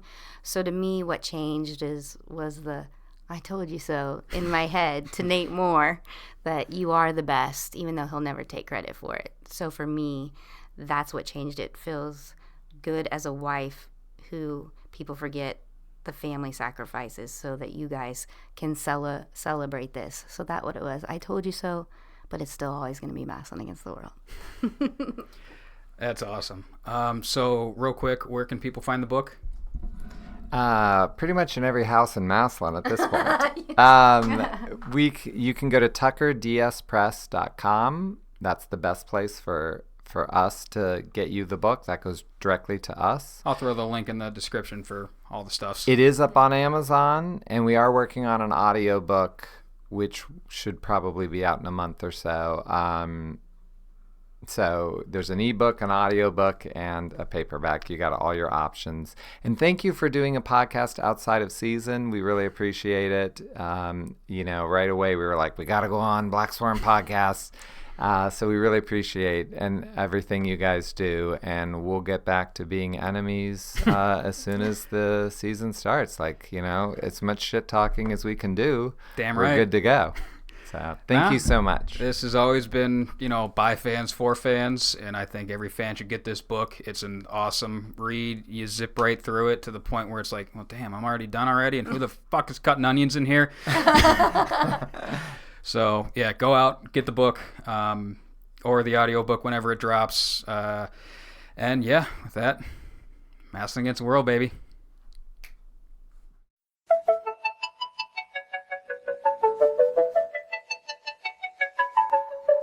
Butterfly in the sky, I can go twice as high. Take a look, it's in a book, a reading rainbow. I can go anywhere, friends to know and ways to grow, a reading rainbow. I can be anything. Take a look.